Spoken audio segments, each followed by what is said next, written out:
ഇന്ന് ലോകത്തിന് ഹെർഷി എന്ന പേര് മിഠായി കടലാസുകളുടെ ആഹ്ലാദം നൽകുന്ന കിലുക്കമാണ്. 2 നൂറ്റാണ്ട് മുമ്പ് അത് ദാരിദ്ര്യത്തിലേക്കും നിത്യദുരിതങ്ങളിലേക്കും ജനിച്ചു വീണ ഒരു കുട്ടിയുടെ കുടുംബപ്പേര് മാത്രമായിരുന്നു. അമേരിക്കൻ ഡ്രീമിലേക്ക് കടും മധുരമുള്ള കരാമൽ ഒരുക്കിയൊഴിച്ച മനുഷ്യനെന്നാണ് ലോകം മിൽട്ടൺ ഹെർഷിയെ ഓർക്കുന്നത്. എന്നാൽ ആകാശം മുട്ടിയ ചോക്ലേറ്റ് സാമ്രാജ്യത്തിനും സ്വർണ്ണ നിറമുള്ള ഹെർഷി പാർക്ക് റൈഡുകൾക്കും പിന്നിൽ തന്റെ സമ്പത്തിനേക്കാൾ എത്രയോ സമ്പന്നമായ ആത്മാവുള്ളൊരു മനുഷ്യനായിരുന്നു മിൽട്ടൺ ഹെർഷി. ലോകം കണ്ട ഏറ്റവും മനുഷ്യസ്നേഹിയായ കോർപ്പറേറ്റ് തലവൻ, ഉണ്ടാക്കിയ സമ്പത്ത് മുഴുവൻ ദാനം ചെയ്ത് കടന്നുപോയ വ്യക്തി. ലോകത്തെവിടെയും ഒരു ചോക്ലേറ്റ് വിൽക്കുമ്പോൾ അതിലെ ലാഭത്തിന്റെ ഒരു വീതം ആഫ്രിക്കയിലെ കൊക്കോ പാടങ്ങളിൽ ജീവിതം ഹോമിക്കുന്ന കുട്ടികൾക്ക് വേണ്ടിയാവണമെന്ന് വിൽപത്രത്തിൽ എഴുതി വെച്ച മിൽട്ടൺ ഹെർഷി. അദ്ദേഹത്തിന്റെ ജീവിതം തിരിച്ചുവരവുകളുടെ ഒരു മാസ്റ്റർ പീസാണ്. എല്ലാം തകർന്ന് തരിപ്പണമായെടുത്തു നിന്ന് ഒന്നല്ല, രണ്ടല്ല, മൂന്നല്ല, 6ലേറെ തവണയാണ് അദ്ദേഹം ഉയർത്തെഴുന്നേറ്റത്. അദ്ദേഹത്തെ ഒരു ഇൻസ്റ്റിറ്റ്യൂഷനും നിശുദ്ധനായി പ്രഖ്യാപിച്ചിട്ടില്ല. പക്ഷേ ലോകത്തെവിടെയും ഒരു കുട്ടി ഹെർഷിയുടെ ചോക്ലേറ്റ് പാക്കറ്റ് പൊളിക്കുമ്പോൾ അതിൽ മിൽട്ടൺ ഹെർഷിയുടെ സ്നേഹം കാണാം. പെൻസിൽവാനിയയിൽ നിന്നുള്ള ഒരു ദയാലുവായ ബാലൻ കണ്ട മനോഹരമായൊരു സ്വപ്നമാണ് നിങ്ങളുടെ കയ്യിലിരിക്കുന്നത്. ഇത്തിരി മധുരത്തിന് ലോകത്തെ മാറ്റാൻ കഴിയുമെന്ന് വിശ്വസിച്ച ഒരു സ്വപ്നം. 1857 സെപ്റ്റംബർ 13-നാണ് പെൻസിൽവാനിയയുടെ മധ്യഭാഗത്തുള്ള ഡെറി ടൗൺഷിപ്പിലെ വിശാലമായ നീലാകാശത്തിന് കീഴിൽ മിൽട്ടൺ സ്നേവലി ഹെർഷിയുടെ കഥ ആരംഭിക്കുന്നത്. ഹെൻറി ഹെർഷിയുടെയും വെറോണിക്ക ഫാനി സ്നേവലി ഹെർഷിയുടെയും മകനായി ജനിച്ച മിൽട്ടൺ പക്ഷെ കണ്ണു തുറന്നത് വീടിന്റെ മേൽക്കൂര തുളച്ച ഉള്ളിലേക്ക് കടന്നു വന്ന തണുത്ത ഭാരമുള്ള മഴത്തുള്ളികളുടെ യാഥാർത്ഥ്യത്തിലേക്കാണ്. അവനിനി ആ വീടിന്റെ ദാരിദ്ര്യത്തിന്റെ ഒരു ഭാഗമാണ്. 19-ാം നൂറ്റാണ്ടിന്റെ മധ്യത്തിൽ ഡെറി ടൗൺഷിപ്പ് ഗോതമ്പ് വയലുകളും ഇടതൂർന്ന വനങ്ങളും വളഞ്ഞുപുളഞ്ഞ ഗ്രാമീണ റോഡുകളുമുള്ള ഒരു ചെറിയ പട്ടണമാണ്. ഹെർഷി കുടുംബത്തെപ്പോലെ ആ സെറ്റിൽമെന്റിൽ 50ഓളം പേർ വേറെയുമുണ്ട്. അവരും അമേരിക്കൻ ഡ്രീമിന്റെ ഭാഗമാണ്. യൂറോപ്പിൽ നിന്നും കുടിയേറി ഭൂമി പതിച്ചു കിട്ടിയവർ. കൃഷിക്ക് ഉപകരണങ്ങളൊന്നുമില്ലാതിരുന്നതിനാൽ ഹെർഷി കുടുംബം കൈകൊണ്ടാണ് വയലിലെ ജോലികളെല്ലാം ചെയ്തിരുന്നത്. മിൽട്ടന്റെ മാതാപിതാക്കൾ സ്വിസ്, ജർമ്മൻ മെനോനൈറ്റ് വംശജരാണ്. ഈ പാരമ്പര്യമാണ് അവരുടെ മൂല്യങ്ങളെയും ജീവിത രീതിയെയും രൂപപ്പെടുത്തിയത്. മിൽട്ടന്റെ പിതാവ് ഹെൻറി ഒരു സ്വപ്നജീവിയായിരുന്നു. കൃഷിപ്പണിയാണ് പ്രധാനമെങ്കിലും ഒരു സാധാരണ സ്വിറ്റ്സർലൻഡുകാരന്റെ ഏറ്റവും വലിയ ദൗർബല്യം അദ്ദേഹത്തിനുമുണ്ടായിരുന്നു: പുതിയതെന്തെങ്കിലും കണ്ടുപിടിക്കാനും അതൊരു സംരംഭമാക്കാനുമുള്ള ആസക്തി. ഒരു വർഷം ഗോതമ്പ് വയലിൽ പണിയെടുത്ത് കിട്ടുന്ന ചെറിയ തുക കൊണ്ട് ആ സീസണിന്റെ അവസാനം ഹെൻറി എന്തെങ്കിലും ഒരു ചെറുകിട സംരംഭം തുടങ്ങും. ധാന്യം പൊടിക്കാനുള്ള വിൻഡ് മില്ല് മുതൽ ടയർ കമ്പനി വരെ പുതിയ സംരംഭങ്ങൾ നിരന്തരം പരീക്ഷിച്ചു. വിജയം അദ്ദേഹത്തെ കൈവിട്ടു. പുതിയ ആശയങ്ങൾക്കായുള്ള അദ്ദേഹത്തിന്റെ നിരന്തരമായ അന്വേഷണം കുടുംബത്തിന്റെ സാമ്പത്തിക സ്ഥിരത തകർത്തു. വിളവെടുപ്പ് കാലം കഴിഞ്ഞാൽ അടുത്ത മാസം മുതൽ പട്ടിണിയെന്ന അവസ്ഥ വരെ എത്തി. അമ്മ ഫാനി ഹെർഷി ഹെൻറിയുടെ നേരെ വിപരീതമാണ്. പ്രായോഗിക ബുദ്ധിയുള്ള ഫാനി അല്പം ഗോതമ്പ് മാവ് ഭർത്താവിൽ നിന്നും ഒളിച്ചുവെച്ച് തന്റെ കുഞ്ഞുങ്ങളെ പോറ്റി. മറ്റാരെക്കാളും മിൽട്ടന്റെ സ്വഭാവത്തിന്റെ വൈകാരിക അടിത്തറ രൂപപ്പെടുത്തിയത് ഫാനിയാണ്. വാക്കുകൾ ആവശ്യമില്ലാത്ത ഒരുതരം ജ്ഞാനമായിരുന്നു അവളുടേത്. ആ കാലഘട്ടത്തിൽ പെൻസിൽവാനിയയിലെ എല്ലാ ആൺകുട്ടികളെയും പോലെ മിൽട്ടൺ കാർഷിക ജീവിതത്തിന്റെ യാഥാർത്ഥ്യങ്ങൾക്കിടയിലാണ് ജീവിതം ക്രമപ്പെടുത്തിയത്. ചെറുപ്രായത്തിലെ അവൻ പശുക്കളെ കറന്നു, മുട്ട പെറുക്കി, വയലിൽ നിന്ന് വീട്ടിലേക്ക് വെള്ളം കൊണ്ടുവന്നു. ഹെർഷിയുടെ കൃഷിസ്ഥലത്തിനപ്പുറം അക്കാലം മറ്റൊരു അമേരിക്കയുണ്ട്. പെൻസിൽവാനിയയിലെമ്പാടും വയലുകൾ ഇരുമ്പുരുക്ക് വ്യവസായശാലകളാകുന്നു. ന്യൂയോർക്കിലും ഷിക്കാഗോയിലും സാൻഫ്രാനിലും ഉയർന്ന അമ്പരചുംബികൾക്ക് വേണ്ടി അവിടെ നിന്നും വലിയ ഇരുമ്പുപാളികൾ ട്രെയിനിൽ പുറപ്പെടുന്നു. അമേരിക്കൻ ഡ്രീം അതിന്റെ പാരമ്യത്തിലാണ്. ഓരോ ദിവസവും അമേരിക്കയിൽ പുതിയ 10 വ്യവസായങ്ങളെങ്കിലും കണ്ടുപിടിക്കപ്പെടുന്നു. കൃഷി ഉപകരണങ്ങൾ അതിവേഗം വയലുകൾ കീഴടക്കുന്നു. എന്നിട്ടും ഡെറി ടൗൺഷിപ്പിൽ ആ വലിയ മാറ്റങ്ങൾ ഒരു പൂമ്പാറ്റയുടെ ചെറുകടി ശബ്ദത്തിന്റെ വിദൂരമായ പ്രതിധ്വനി മാത്രമായിരുന്നു. അവിടെ മിൽട്ടന്റെ വയലിലും കോഴിക്കൂടുകളിലും തൊഴുത്തിലും ദിവസങ്ങൾ സാവധാനം മാത്രം നീങ്ങി. മിൽട്ടൺ ജനിച്ച് 2 വർഷം കഴിയുമ്പോഴേക്കും ഹെർഷി കുടുംബത്തിന്റെ സാമ്പത്തിക സ്ഥിതി അമ്പെയ്തെല്ലാം പറ്റിയിരുന്നു. കഠിനാധ്വാനം ചെയ്ത് അമ്മ ശ്വാസകോശ രോഗത്തിന് അടിമയായി. ഹെൻറി തന്റെ സംരംഭക പരീക്ഷണങ്ങൾ നിർത്തിയിരുന്നില്ല. ഫാം കടത്തിലായി, പലിശ പെരുകി. കുട്ടികളെ വളർത്താൻ സാധിക്കാത്ത രീതിയിലായ ഹെർഷി കുടുംബത്തിന് മിക്കപ്പോഴും ഭക്ഷണം എത്തിച്ചിരുന്നത് ടൗൺഷിപ്പ് അഡ്മിനിസ്ട്രേഷൻ ഓഫീസിൽ നിന്നായിരുന്നു. 1860-ൽ കൃഷിസ്ഥലം കടക്കാർ കൊണ്ടുപോയതോടെ ഹെർഷി കുടുംബം താമസം മാറ്റി. കൃഷി ഒരു പാട്ടഭൂമിയിലാക്കി. ഹെൻറി ഇക്കാലത്ത് കൃഷിയും കൊല്ലപ്പണിയുമായി മുന്നോട്ടുപോയി. അതിനിടെയാണ് അമേരിക്കയിൽ ഓയിൽ റഷ് ആരംഭിച്ചത്. പെൻസിൽവാനിയയിൽ പലയിടത്തും എണ്ണ നിക്ഷേപങ്ങൾ കണ്ടെത്തിയെന്ന വാർത്തകൾ പരന്നു.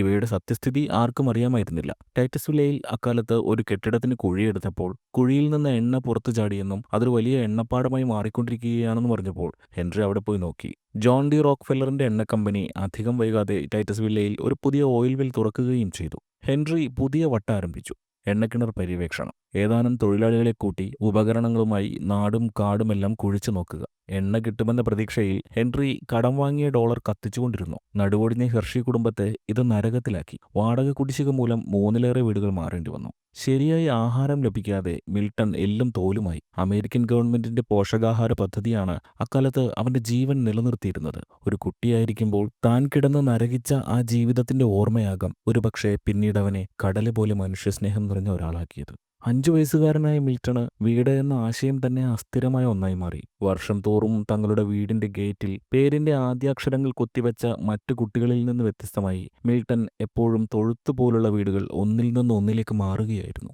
കുടുംബത്തിന്റെ സാമ്പത്തിക അരക്ഷിതാവസ്ഥ മൂലം മിൽട്ടന്റെ വിദ്യാഭ്യാസം ക്രമരഹിതവും പലപ്പോഴും തടസ്സപ്പെട്ടതുമായി. അമ്മ വയലുകളിൽ പണിയെടുക്കുന്ന ഇടവേളകളിൽ ചിലപ്പോൾ അവൻ കൗണ്ടി സ്കൂളുകളിൽ പോയിരുന്നു. തന്റെ സമപ്രായക്കാരായ മറ്റു ആൺകുട്ടികളോടൊപ്പം തടികൊണ്ടുള്ള ബെഞ്ചുകളിലിരുന്ന് പഴകിയ പുസ്തകങ്ങളിൽ നിന്ന് പാഠങ്ങൾ ചൊല്ലും. വേറൊരു വയലിൽ ചെറിയ തുകയ്ക്ക് അമ്മയ്ക്ക് പണി ശരിയായാൽ പിന്നെ സ്കൂളിൽ പോക്കില്ല. 4 വയസ്സ് മാത്രമുള്ളൊരു കുട്ടിയാണ് സമാനതകളില്ലാത്ത ഈ ദുരിതങ്ങളിലൂടെ കടന്നുപോയത്. അവന് കരയാൻ പോലും അറിയാമായിരുന്നില്ല. അതുമല്ലെങ്കിൽ അവന്റെ ടൗൺഷിപ്പിൽ ആ കരച്ചിൽ കേൾക്കാൻ ആരും ഉണ്ടായിരുന്നില്ല. 1861 ഏപ്രിൽ മാസത്തിൽ അമേരിക്കൻ സിവിൽ വാർ ആരംഭിച്ചു. മിൽട്ടൺ പിന്നീട് അക്കാലം ഓർത്തെടുത്തിട്ടുണ്ട്.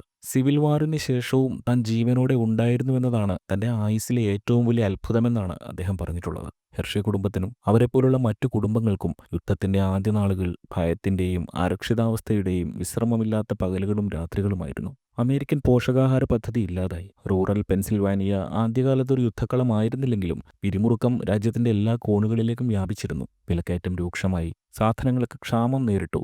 കമ്മ്യൂണിറ്റി ശിഥിലമായി. യുദ്ധം കൂടുതൽ പുരുഷന്മാരെ കൊന്നു. സ്ത്രീകളെയും കുട്ടികളെയും അനാഥരാക്കി. യുദ്ധം കൊടുമ്പിരിക്കൊണ്ടതോടെ ഹെൻറി എണ്ണ പര്യവേക്ഷണത്തിന്റെ ഭ്രാന്ത് അവസാനിപ്പിച്ച് മറ്റൊരു ബിസിനസ്സിലേക്ക് കടന്നു. യുദ്ധമുഖത്തേക്കുള്ള സാധനങ്ങൾ, ആയുധങ്ങൾ തുടങ്ങിയവ സപ്ലൈ ചെയ്യുന്ന ബിസിനസ്. ആദ്യത്തെ ഷിപ്മെന്റ് തന്നെ തെക്കൻ സേനയുടെ പീരങ്കി വെടിയിൽ തകർന്നു. ഹെൻറിക്ക് പരിക്ക് പറ്റി. അയാൾ വീട്ടിൽ വിശ്രമം തുടങ്ങി. അകത്ത് കൊടും പട്ടിണി, പുറത്ത് യുദ്ധഭീതി. 6 വയസ്സുകാരൻ മിൽട്ടൺ യാഥാർത്ഥ്യങ്ങളിൽ നിന്ന് വേർപെട്ടു പോരുകയായിരുന്നു. അർത്ഥപട്ടിണിയിൽ കാണുന്ന സ്വപ്നങ്ങളെക്കുറിച്ച് പിന്നീട് മിൽട്ടൺ ഹെർഷി ഒരിക്കൽ പറഞ്ഞിട്ടുണ്ട്. ഭക്ഷണമല്ല നമ്മൾ സ്വപ്നം കാണുക, നമ്മളെ കൂടുതൽ പേടിപ്പിക്കുന്ന തെരുവുകളും വലിയ സമുദ്രങ്ങളും അതിൽ വിശന്നിരിക്കുന്ന നമ്മളെ വിഴുങ്ങാനെടുക്കുന്ന തിമിംഗലങ്ങളും. ഫാനിയും ഹെൻറിയും തമ്മിൽ കൂടുതൽ അകന്നു. മിൽട്ടൺ വീടിന്റെ ഒരു മൂലയിൽ ചൂടുള്ള റൊട്ടി സ്വപ്നം കണ്ട് യുദ്ധം കഴിയുന്നത് കാത്തിരുന്നു. ഹെൻറി വീണ്ടും തുടങ്ങി. 1862 വടക്ക് പടിഞ്ഞാറൻ പെൻസിൽവാനിയയിലെ എണ്ണപ്പാടങ്ങളിലേക്ക് പോയാൽ സമ്പത്ത് കണ്ടെത്താമെന്ന് വിശ്വസിച്ച് അയാൾ കുടുംബത്തെയും കൊണ്ടുപോയി. ആഴ്ചകൾക്ക് ശേഷം കൂടുതൽ കടങ്ങളുമായി അവർ തിരിച്ചെത്തി. അയാൾ പിന്തുടർന്ന ഓരോ പദ്ധതിയും കുടുംബത്തിന് കൂടുതൽ അരക്ഷിതാവസ്ഥ നൽകി. അയാൾ ബന്ധുക്കളിൽ നിന്ന് കടം വാങ്ങി വായ്പകൾ തിരിച്ചടയ്ക്കുന്നതിൽ വീഴ്ച വരുത്തി.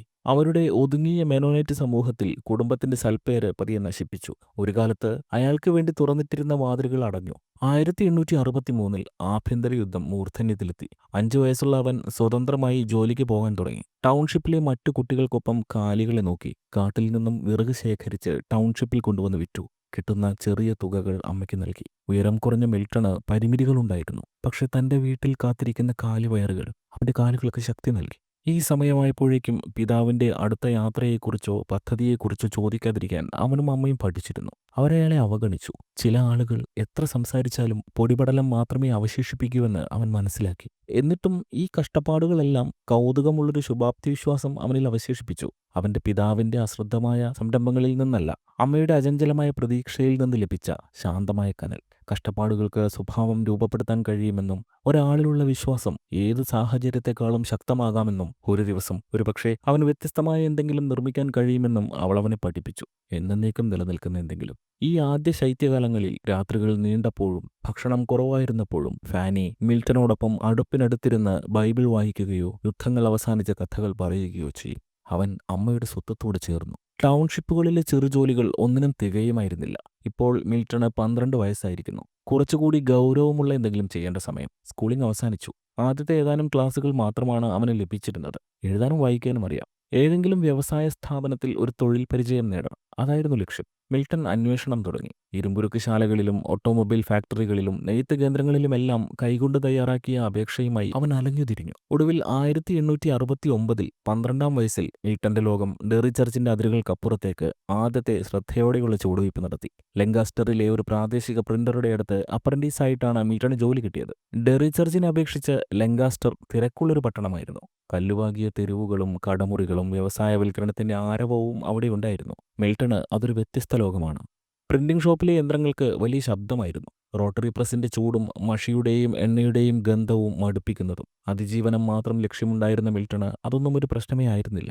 ലളിതവും എന്നാൽ പ്രധാനപ്പെട്ടതുമായ ജോലികളാണ് പ്രിന്റർ അവനെ ഏൽപ്പിച്ചിരുന്നത്. ഓർഡറുകൾ സ്വീകരിക്കുക, തറ തൂത്തുവാരുക, പിന്നീട് ടൈപ്പ് ക്രമീകരിക്കുന്നതിനും പ്രസ്സുകൾ പ്രവർത്തിപ്പിക്കുന്നതിനും സഹായിക്കുക. മിൽട്ടൺ ഡെറി ചർച്ചിലെ അതേ നിശ്ചയദാർഢ്യത്തോടെയാണ് തന്റെ പുതിയ ചുറ്റുപാടിനെ സമീപിച്ചത്. തന്റെ ജോലിയിൽ ശ്രദ്ധിച്ചു, തൊഴിലുടമയുടെ അംഗീകാരം നേടാൻ ആഗ്രഹിച്ചു. അധികം വൈകാതെ ആ ജോലിയും യന്ത്രങ്ങളുടെ ആവർത്തനവിരസമായ ശബ്ദവും ശ്വാസം മുട്ടിക്കുന്നതായി തോന്നി. മഷി പുരണ്ട ട്രേകൾക്ക് ഒരു പ്രചോദനവും നൽകാനായില്ല. എന്തായാലും ആ ജോലിയിൽ സംഭവിക്കാനുള്ളത് സംഭവിച്ചു. അപ്രതീക്ഷിതമായി ഒരു ദിവസം രാവിലെ കടയിൽ തിരക്കിട്ട് ജോലി ചെയ്യുമ്പോൾ മിൽട്ടന്റെ കാൽ തട്ടി ഒരു വലിയ ടൈപ്പ് ട്രേ താഴെ വീണു. ലോഹാക്ഷരങ്ങൾ ചിതറിപ്പോയി. അവന്റെ തൊഴിലുടമ അവനോട് സംസാരിക്കാനോ ക്ഷമ ചോദിക്കാൻ അനുവദിക്കാനോ ചെയ്യാതെ മിൽട്ടനെ പുറത്താക്കി. അങ്ങനെ അവന്റെ ആദ്യ ഔപചാരിക ജോലി ഇല്ലാതായി. മിൽട്ടന്റെ ഹൃദയം തകർന്നു. മടുപ്പായിരുന്നെങ്കിലും ആ ജോലി അവന്റെ ഭാവിയിലേക്കുള്ള വാതിലാണെന്ന് വിശ്വസിച്ചിരുന്നു. അവൻ നിരാശനായി ഇനി എന്ത് ചെയ്യണമെന്നറിയാതെ വീട്ടിലേക്ക് മടങ്ങി.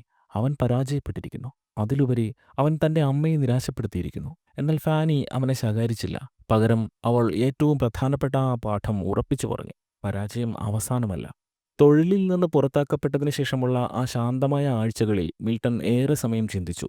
അമ്മ കൈകൾ കൊണ്ട് ജോലി ചെയ്യുന്നത് അവൻ കണ്ടു. മാവ് അപ്പമാക്കി മാറ്റുന്നത്, പഴയ വസ്ത്രങ്ങൾ സൂചിയും നൂലും ഉപയോഗിച്ച് നന്നാക്കുന്നത്, ഒന്നുമില്ലായ്മയിൽ നിന്ന് എന്തെങ്കിലും ഉണ്ടാക്കുന്നത്. പിതാവിനെക്കുറിച്ച് അവൻ ചിന്തിച്ചു. വീട്ടിലുണ്ടാകാത്ത, വിശ്വസിക്കാൻ കൊള്ളാത്ത ഒരാൾ. അമ്മയുടെ സ്ഥിരമായ പ്രായോഗികതയും പിതാവിന്റെ അസ്ഥിരമായ ഭാവനയും, ഇത് രണ്ടും ഉപയോഗിച്ച് മിൽട്ടൺ സ്വന്തം കാഴ്ചപ്പാട് രൂപപ്പെടുത്താൻ തുടങ്ങി. അവന് വീണ്ടും ശ്രമിക്കണം. അവന്റെ സ്വഭാവത്തിനും കഴിവുകൾക്കും അനുയോജ്യമായ ഒരു പാത കണ്ടെത്തണം. അടുത്ത മാസങ്ങളിൽ പ്രിന്റ് ഷോപ്പിലെ പരാജയം പതിയെ കണ്ടെത്തലിനുള്ള ഒരു ഉത്തേജകമായി രൂപാന്തരപ്പെട്ടു. തനിക്ക് എന്ത് വേണമെന്ന് മിൽട്ടൺ ഇപ്പോൾ അറിയാം. തന്റെ സർഗാത്മകതയെ ഇല്ലാതാക്കുന്ന ജോലികളിൽ സമയം ചെലവഴിക്കാൻ അവൻ ആഗ്രഹിച്ചില്ല. അവൻ എന്തെങ്കിലും നിർമ്മിക്കാനും രൂപപ്പെടുത്താനും ആഗ്രഹിച്ചു. അത് പക്ഷേ പിതാവ് ഹെൻറിയെപ്പോലൊരു മനുഷ്യനായിട്ടല്ല, തന്റെ അമ്മയെപ്പോലൊരാൾ എന്തെങ്കിലും പുതുതായി കണ്ടുപിടിക്കുന്നതും അത് വളർത്തുന്നതും അവൻ മനസ്സിൽ കണ്ടു. അവനത് മതിയായിരുന്നു. 1871 16-കാരനായ മിൽട്ടൺ സ്നാവലി ഹെർഷി ചെന്നെത്തി നിന്നത് ലങ്കാസ്റ്ററിലെ ഒരു സാധാരണ മധുരപലഹാരക്കടയുടെ വാതിൽക്കലാണ്. ജോസഫ് റോയർ എന്ന പ്രാദേശിക കാൻഡി നിർമ്മാതാവിന്റെ ഉടമസ്ഥതയിലുള്ള ഈ കട അടുത്തുള്ള ടൗൺഷിപ്പുകളിലേക്കാണ് പ്രധാനമായും സപ്ലൈ ചെയ്തിരുന്നത്. പേസ്ട്രികൾ, ടീ കേക്കുകൾ, ചെറിയ കാൻഡികൾ, ജെല്ലികൾ, കരാമലുകൾ എന്നിവയാണ് പ്രധാനമായും ഉണ്ടാക്കിയിരുന്നത്. അതിരാവിലെ അവരുടെ ഓവൻ ബേക്കറിയിൽ ജോലികൾ തുടങ്ങും. റോയറുടെ സൂക്ഷ്മമായ മേൽനോട്ടത്തിൽ മിൽട്ടൺ കാൻഡി നിർമ്മാണത്തിന്റെ അതിലോലമായ കൈയടക്കം പഠിക്കാൻ തുടങ്ങി. തുടക്കത്തിൽ അവന്റെ ജോലികൾ ലളിതമായിരുന്നു. കാൻഡി ബൗളുകൾ വൃത്തിയാക്കുക, പഞ്ചസാര സിറപ്പിന്റെ ബാച്ചുകൾ ഇളക്കുക, പൂർത്തിയാക്കിയ കാൻഡി വാക്സ് പേപ്പറിൽ പൊതിയുക. അവൻ ഓരോ ജോലിയും ആദരവോടെ സമീപിച്ചു. താപനില എങ്ങനെ കാൻഡിയുടെ കൺസിസ്റ്റൻസിയെ ബാധിക്കുന്നു, ഈർപ്പം എത്രമാത്രം വേണം, പഞ്ചസാരയുടെ ക്രിസ്റ്റലൈസേഷനിൽ എങ്ങനെ കൈവിരുത് പ്രവർത്തിക്കുന്നു എന്നിവയെല്ലാം പഠിച്ചു. ക്ഷമയും സമയവും ശ്രദ്ധാപൂർവം ചെലവഴിച്ചാൽ എങ്ങനെ മനോഹരമായ മിഠായികൾ ഉണ്ടാക്കാമെന്ന പ്രധാന പാഠം. ജോസഫ് റോയറുടെ കട ചെറുതാണെങ്കിലും മിൽട്ടണ് അത് താൻ കണ്ടിട്ടുള്ള എല്ലാറ്റിനേക്കാളും മാന്ത്രികതയുള്ള ഒന്നായിരുന്നു. കാരമലൈസ് ചെയ്ത പഞ്ചസാരയുടെ ഊഷ്മളമായ ഗന്ധം, ചെമ്പ് കെറ്റിലുകളിൽ മൊളാസസിന്റെ തിളങ്ങുന്ന ചുഴി, മരത്തവികളുടെ താളാത്മകമായ ഉരസൽ. ഓരോ വിശദാംശവും അവന്റെ ഇന്ദ്രിയങ്ങളെ ആകർഷിച്ചു. റോയർ വിശദാംശങ്ങളിൽ ശ്രദ്ധയും തെറ്റുകളോട് സഹിഷ്ണുതയുമില്ലാത്ത കർക്കശക്കാരനും ചിട്ടയുമുള്ളൊരു മനുഷ്യനായിരുന്നു. മിൽട്ടണോട് അയാൾക്ക് വാത്സല്യമുണ്ടായിരുന്നു. മിൽട്ടൺ ഇനി മുതൽ പുതുമ തേടുന്ന ഒരു കുട്ടിയായിരുന്നില്ല. അവൻ നിരാശയുടെ രുചി അറിഞ്ഞിരുന്നു. അർത്ഥവത്തായ ഒന്നിനായി സ്വയം അർപ്പിക്കാൻ തയ്യാറായിരുന്നു. മിൽട്ടനെ ഏറ്റവും ആകർഷിച്ചത് കാൻഡികൾ ഉണ്ടാക്കുന്നതിലെ ആൽക്കമിയായിരുന്നു. ലളിതവും പരുക്കനുമായ അസംസ്കൃത വസ്തുക്കൾ അതിമനോഹരമായ മധുരപലഹാരങ്ങളായി മാറുന്നു. പഴയകാലത്തെ മിഥ്യാധാരണകളുള്ള ആൽക്കമിയായിരുന്നില്ല ഇത്. അറിവും അനുഭവവും ശ്രദ്ധയും കൊണ്ട് നയിക്കപ്പെടുന്ന മനുഷ്യന്റെ കൈകളുടെ യഥാർത്ഥ മാന്ത്രികത. താൻ ജനിച്ചത് എന്തിനു വേണ്ടിയെന്ന് മിൽട്ടൺ പതിയെ പഠിക്കുകയായിരുന്നു. റോയറുടെ കടയിൽ സായാഹ്നങ്ങളിൽ ജോലിയൊന്നുമില്ല. പകൽ തണുക്കുകയും തെരുവുകൾ വിജനമാവുകയും ചെയ്യുമ്പോൾ മിൽട്ടൺ പലപ്പോഴും മണിക്കൂറുകളോളം അവിടെ തങ്ങും. കാൻഡി നിർമ്മാണത്തിന്റെ സാങ്കേതിക വിദ്യകൾ പഠിക്കുകയും ചോദ്യങ്ങൾ ചോദിക്കുകയും ചിലപ്പോൾ ബാക്കിയുള്ള ബാച്ചുകളിൽ പരീക്ഷണം നടത്തുകയും ചെയ്യും. റോയർ അവനെ പ്രശംസിച്ചില്ലെങ്കിലും മിൽട്ടന്റെ ആകാംക്ഷയെ അദ്ദേഹം എതിർത്തില്ല.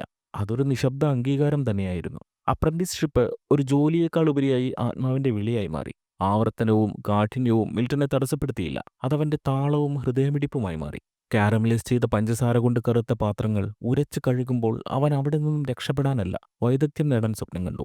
ഓരോ രുചിക്കും ഓരോ പ്രതികരണത്തിനും, വായുവിൽ ഒഴുകി നടക്കുന്ന ഓരോ സുഗന്ധത്തിനും പിന്നിലെ ശാസ്ത്രം മനസ്സിലാക്കാൻ അവൻ ആഗ്രഹിച്ചു. തണുപ്പുള്ള ഒരു നവംബർ സായാഹ്നത്തിൽ റോയർ മിൽട്ടനെ ഒരു കാരാമൽ ബാച്ച് ഉണ്ടാക്കാൻ അനുവദിച്ചു. അത് ലളിതമായൊരു പാചകക്കുറിപ്പായിരുന്നു. പഞ്ചസാര, പാൽ, ചീസ്, ഗ്ലൂക്കോസ്, ഇത്രയും മതി. പക്ഷെ അത് ശരിയായി വരാൻ കൃത്യതയും സൂക്ഷ്മതയും ആവശ്യമാണ്. പഞ്ചസാര കരിയാതെ കാരമലൈസേഷന്റെ വക്കോളം എത്താൻ പാകം ചെയ്യണം. മിശ്രിതം കൃത്യമായ വേഗതയിൽ ഒഴിച്ച് തണുപ്പിക്കണം. മിൽട്ടന്റെ കൈകൾ പരിഭ്രാന്തിയോടെ വിറച്ചെങ്കിലും അവന്റെ കണ്ണുകൾ ശ്രദ്ധയോടെ തിളങ്ങി. മിൽട്ടന്റെ ആദ്യ ബാച്ച് കരാമൽ പൂർണ്ണമായിരുന്നില്ല. അതിന്റെ കൺസിസ്റ്റൻസി അല്പം മൃദുലമാണ്. രുചി കുറവായിരുന്നു, പക്ഷേ അത് അവന്റേതായിരുന്നു. റോയർ അത് രുചിക്കുകയും തന്റെ ജോലിസ്ഥലത്തേക്ക് മടങ്ങുന്നതിന് മുമ്പ് ഒരു നിശബ്ദ സമ്മതം നൽകുകയും ചെയ്തപ്പോൾ മിൽട്ടന് ഉള്ളിലെന്തോ മാറിയതായി തോന്നി. ആദ്യത്തെ അംഗീകാരം. ആ രാത്രി നക്ഷത്രങ്ങൾ നിറഞ്ഞ ആകാശത്തിന് കീഴെ തണുത്ത കാറ്റ് കവളിൽ തട്ടുമ്പോൾ മിൽട്ടൺ കാരമലൈസ് ചെയ്യുന്ന പഞ്ചസാരയുടെ കുറുകി വരുന്ന പാകം കിനാവ് കണ്ടു. പരാജയങ്ങൾ, പ്രതീക്ഷകളുടെ ഭാരം, അവന്റെ കുടുംബത്തെ പലപ്പോഴും വേട്ടയാടിയിരുന്ന ദാരിദ്ര്യം. ആ നിമിഷം അതിനൊന്നും ഒരു പ്രാധാന്യവും ഉണ്ടായിരുന്നില്ല. താൻ സ്നേഹിക്കുന്ന ഒന്ന്, തനിക്ക് മികവ് പുലർത്താൻ കഴിയുന്ന ഒന്ന് അവൻ കണ്ടെത്തിയിരുന്നു. 1872 റോയറുടെ കീഴിലുള്ള 2ാം വർഷത്തിൽ മിൽട്ടന്റെ കാൻഡി നിർമ്മാണത്തോടുള്ള അഭിനിവേശം കൂടുതൽ ആഴത്തിലായി. അവനിപ്പോൾ വെറുമൊരു അപ്രന്റീസ് മാത്രമല്ല, ഒരു കലാകാരനാണ്. പഞ്ചസാരയുടെ രസതന്ത്രം, വിവിധ ചീസുകളുടെ ഗുണനിലവാര പരിശോധന, കാൻഡിയിൽ ഉപയോഗിക്കുന്ന പ്രിസർവേറ്റീവുകൾ എന്നിവയെക്കുറിച്ച് അവൻ വായിക്കാൻ തുടങ്ങി. ഒഴിവ് കിട്ടുമ്പോൾ അവൻ ലങ്കാസ്റ്ററിലെ ചന്തകളിൽ അലഞ്ഞു തിരിഞ്ഞു. മറ്റു കച്ചവടക്കാരിൽ നിന്ന് മധുരപലഹാരങ്ങൾ രുചിച്ചു നോക്കി. ഘടനയും രുചികളും പാക്കേജിങ്ങും വിശകലനം ചെയ്തു. റോയറുടെ കടയ്ക്കപ്പുറത്തേക്ക് വ്യാപിക്കുന്ന സാധ്യതകളായിരുന്നു പിന്നീട് അവന്റെ സ്വപ്നങ്ങളിൽ മുഴുവൻ. മധുരമെന്നത് ധനികർക്ക് മാത്രമുള്ള ആഡംബരമല്ലാതെ എല്ലാ കുട്ടികൾക്കും എല്ലാ കുടുംബങ്ങൾക്കും താങ്ങാൻ കഴിയുന്ന ഒന്നായിരിക്കുന്ന ഒരു ലോകം അവൻ സങ്കല്പിച്ചു. തന്റെ എളിയ ജീവിതത്തെ ഒരു കഷണം മധുരം എങ്ങനെ മാറ്റിയെന്ന് അവൻ അനുഭവിച്ചു കഴിഞ്ഞു. മനുഷ്യരുടെ ജീവിതത്തിലേക്ക് ആ സന്തോഷം കൊണ്ടുവരുന്ന വ്യക്തിയാകാൻ അവൻ ആഗ്രഹിച്ചു. അതിലവൻ ഏറ്റവും ഇഷ്ടപ്പെട്ടത് കരാമൽ തന്നെ. അതിന്റെ നാവിലലിയുന്ന മധുരം കട്ടിയുള്ള മിഠായികളോ പൊട്ടുന്ന ടോഫികളോ പോലെയല്ല. കരാമലിന് ഒരു സ്നിഗ്ധതയുണ്ടായിരുന്നു. നാവിൽ സാവധാനത്തിൽ അലിഞ്ഞു ചേരുന്ന ക്രീമി രുചി. കരാമൽ അമേരിക്കൻ മിഠായിയുടെ ഭാവിയാണെന്ന് മിൽട്ടൺ വിശ്വസിച്ചു. ആ സ്വപ്നം പിന്തുടർന്ന് അവൻ വരും വർഷങ്ങൾ ചെലവഴിക്കും. എന്നാൽ ഇപ്പോൾ 1872 അവൻ കാൻഡി മേക്കിങ്ങിൽ ഒരു വിദ്യാർത്ഥി തന്നെയാണ്. റോയർ അവനെ കൂടുതൽ നൂതനമായ വിദ്യകൾ പഠിപ്പിച്ചു. ടോഫി സ്ട്രെച്ച് ചെയ്യുന്നത്, ചോക്ലേറ്റ് കഷ്ണങ്ങൾ മോൾഡ് ചെയ്യുന്ന രീതികൾ, ഫ്ലേവറിനായി എസൻഷ്യൽ ഓയിലുകൾ ഉപയോഗിക്കുന്നത്. ഓരോ പാഠത്തിലൂടെയും മിൽട്ടന്റെ ആത്മവിശ്വാസം വർദ്ധിച്ചു. തീർച്ചയായും അവൻ തെറ്റുകൾ വരുത്തി. ചിലപ്പോൾ ഒരു ബാച്ച് ഫഡ്ജ് കട്ട പിടിക്കുകയോ ഒരു ടോഫി കഴിക്കാൻ സാധിക്കാത്ത രൂപത്തിലാവുകയോ ചെയ്യും. എന്നാൽ ഒരിക്കൽ പ്രിന്റിംഗ് പ്രസ്സിൽ കഷ്ടപ്പെട്ട അനിശ്ചിതത്വമുള്ള ഒരു കുട്ടിയെ പോലെ ആയിരുന്നില്ല മിൽട്ടൺ. അവൻ മനസ്സിലാക്കി, പരാജയം ഒരു ശിക്ഷയല്ല, ഒരു അധ്യാപകനാണ്. ആ ശൈത്യകാലത്ത് റോയർ മിൽട്ടന് ജീവിതം എന്നേക്കുമായി മാറ്റിയ ഒരു സമ്മാനം നൽകി. ഒരു European candy making recipe book. അത് ഇംഗ്ലീഷും ജർമ്മനും ഇടകലർത്തി എഴുതിയതായിരുന്നു. അമേരിക്കൻ കടകളിൽ സാധാരണയായി ഉപയോഗിക്കുന്നതിനേക്കാൾ മികച്ച ഉപകരണങ്ങളും സാങ്കേതിക വിദ്യകളും ആ പുസ്തകത്തിലുണ്ടായിരുന്നു. മിൽട്ടൺ അത് വേദഗ്രന്ഥം പോലെ വായിച്ചു. യൂറോപ്പിൽ ചോക്ലേറ്റ് പ്രോസസ്സിങ്ങിനും കരാമൽ കാൻഡി ഉണ്ടാക്കാനും ആവി കൊണ്ട് പ്രവർത്തിക്കുന്ന യന്ത്രങ്ങളുണ്ട്. പഞ്ചസാര തിളപ്പിക്കാൻ ഉപയോഗിക്കുന്ന വാക്വം പാനുകളെക്കുറിച്ചും സ്വിറ്റ്സർലൻഡിലെ ഡയറി അധിഷ്ഠിതമായ കാൻഡികളുടെയും വൈറ്റ് ചോക്ലേറ്റുകളുടെയും വർദ്ധിച്ചു വരുന്ന പ്രചാരത്തെക്കുറിച്ചും അവൻ വായിച്ചു. താൻ ഒരു മധുരപലഹാര നിർമ്മാതാവ് മാത്രമല്ല, ഒരു ഇൻവെന്റർ, ഒരു സംരംഭകൻ, ഒരുപക്ഷെ അമേരിക്കൻ കാൻഡിയുടെ പിതാവാണെന്ന് പോലും അവൻ സ്വയം സങ്കല്പിച്ചു. റോയറുമായുള്ള അവന്റെ ബന്ധം വികസിച്ചു. അവർക്കിടയിൽ പരസ്പര ബഹുമാനം വളർന്നു. മറ്റൊരു അപ്രന്റീസ് മാത്രമല്ല മിൽട്ടൺ എന്ന് റോയർക്കറിയാമായിരുന്നു. ഈ ചെറുപ്പക്കാരന്റെ ഹൃദയത്തിൽ മധുരമുണ്ട്. ഒരിക്കൽ ഒരു ദിവസത്തെ മുഴുവൻ ബാച്ച് കാൻഡിയുടെയും ഉൽപ്പാദനത്തിന് നേതൃത്വം നൽകാൻ റോയർ മിൽട്ടനെ അനുവദിച്ചു. ഒരു നിശബ്ദ വിശ്വാസ വോട്ട്. ലങ്കാസ്റ്റർ തന്നെ ശ്രദ്ധിച്ചുവെന്ന് മിൽട്ടന് തോന്നി. പുതിയ കരാമൽ ആരാണ് ഉണ്ടാക്കിയത് എന്ന് ഉപഭോക്താക്കൾ ചോദിക്കാൻ തുടങ്ങി. റോയർ മിൽട്ടന്റെ നേർക്ക് നോക്കുമ്പോൾ അവരുടെ പുഞ്ചിരി യുവ അപ്രന്റീസിനെ അഭിമാനത്താൽ നിറച്ചു. അവർ സാധാരണക്കാരായിരുന്നു. കർഷകർ, കടയുടമകൾ, സ്കൂൾ കുട്ടികൾ. എന്നിട്ടും അവൻ സ്വന്തം കൈകൊണ്ടുണ്ടാക്കിയ ഒന്നിൽ അവർക്ക് സന്തോഷം തോന്നി. ആ ബന്ധം യഥാർത്ഥമാണ്. 1872 അവസാനിക്കാറായപ്പോൾ മിൽട്ടൺ ഒരു തൊഴിൽ പഠിക്കുകയായിരുന്നില്ല. അവൻ തന്റെ ശബ്ദം കണ്ടെത്തുകയായിരുന്നു.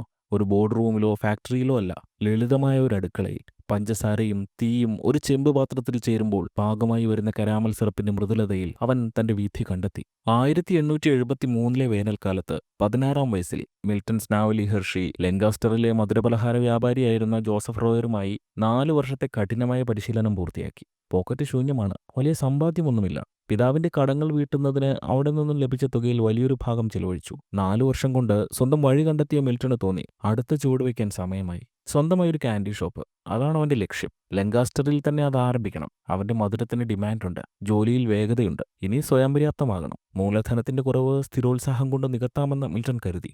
ലങ്കാസ്റ്ററിൽ അവന് പണം കടം കൊടുക്കാൻ ആരും ഉണ്ടായിരുന്നില്ല. വീട്ടിൽ നിന്നും ഒന്നും കിട്ടാനില്ല. അതുകൊണ്ട് ലങ്കാസ്റ്ററിൽ തന്റെ ഷോപ്പ് തുറക്കുന്നത് അസാധ്യമാണെന്ന് മിൽട്ടണ് തോന്നി. അതിനിടെ ലങ്കാസ്റ്ററിലെ ഒരു ബേക്കറിയിൽ നിന്ന് അവനൊരു പഴയ കാൻഡി മേക്കിംഗ് മെഷീൻ ചെറിയ വിലയ്ക്ക് വാങ്ങിയിരുന്നു.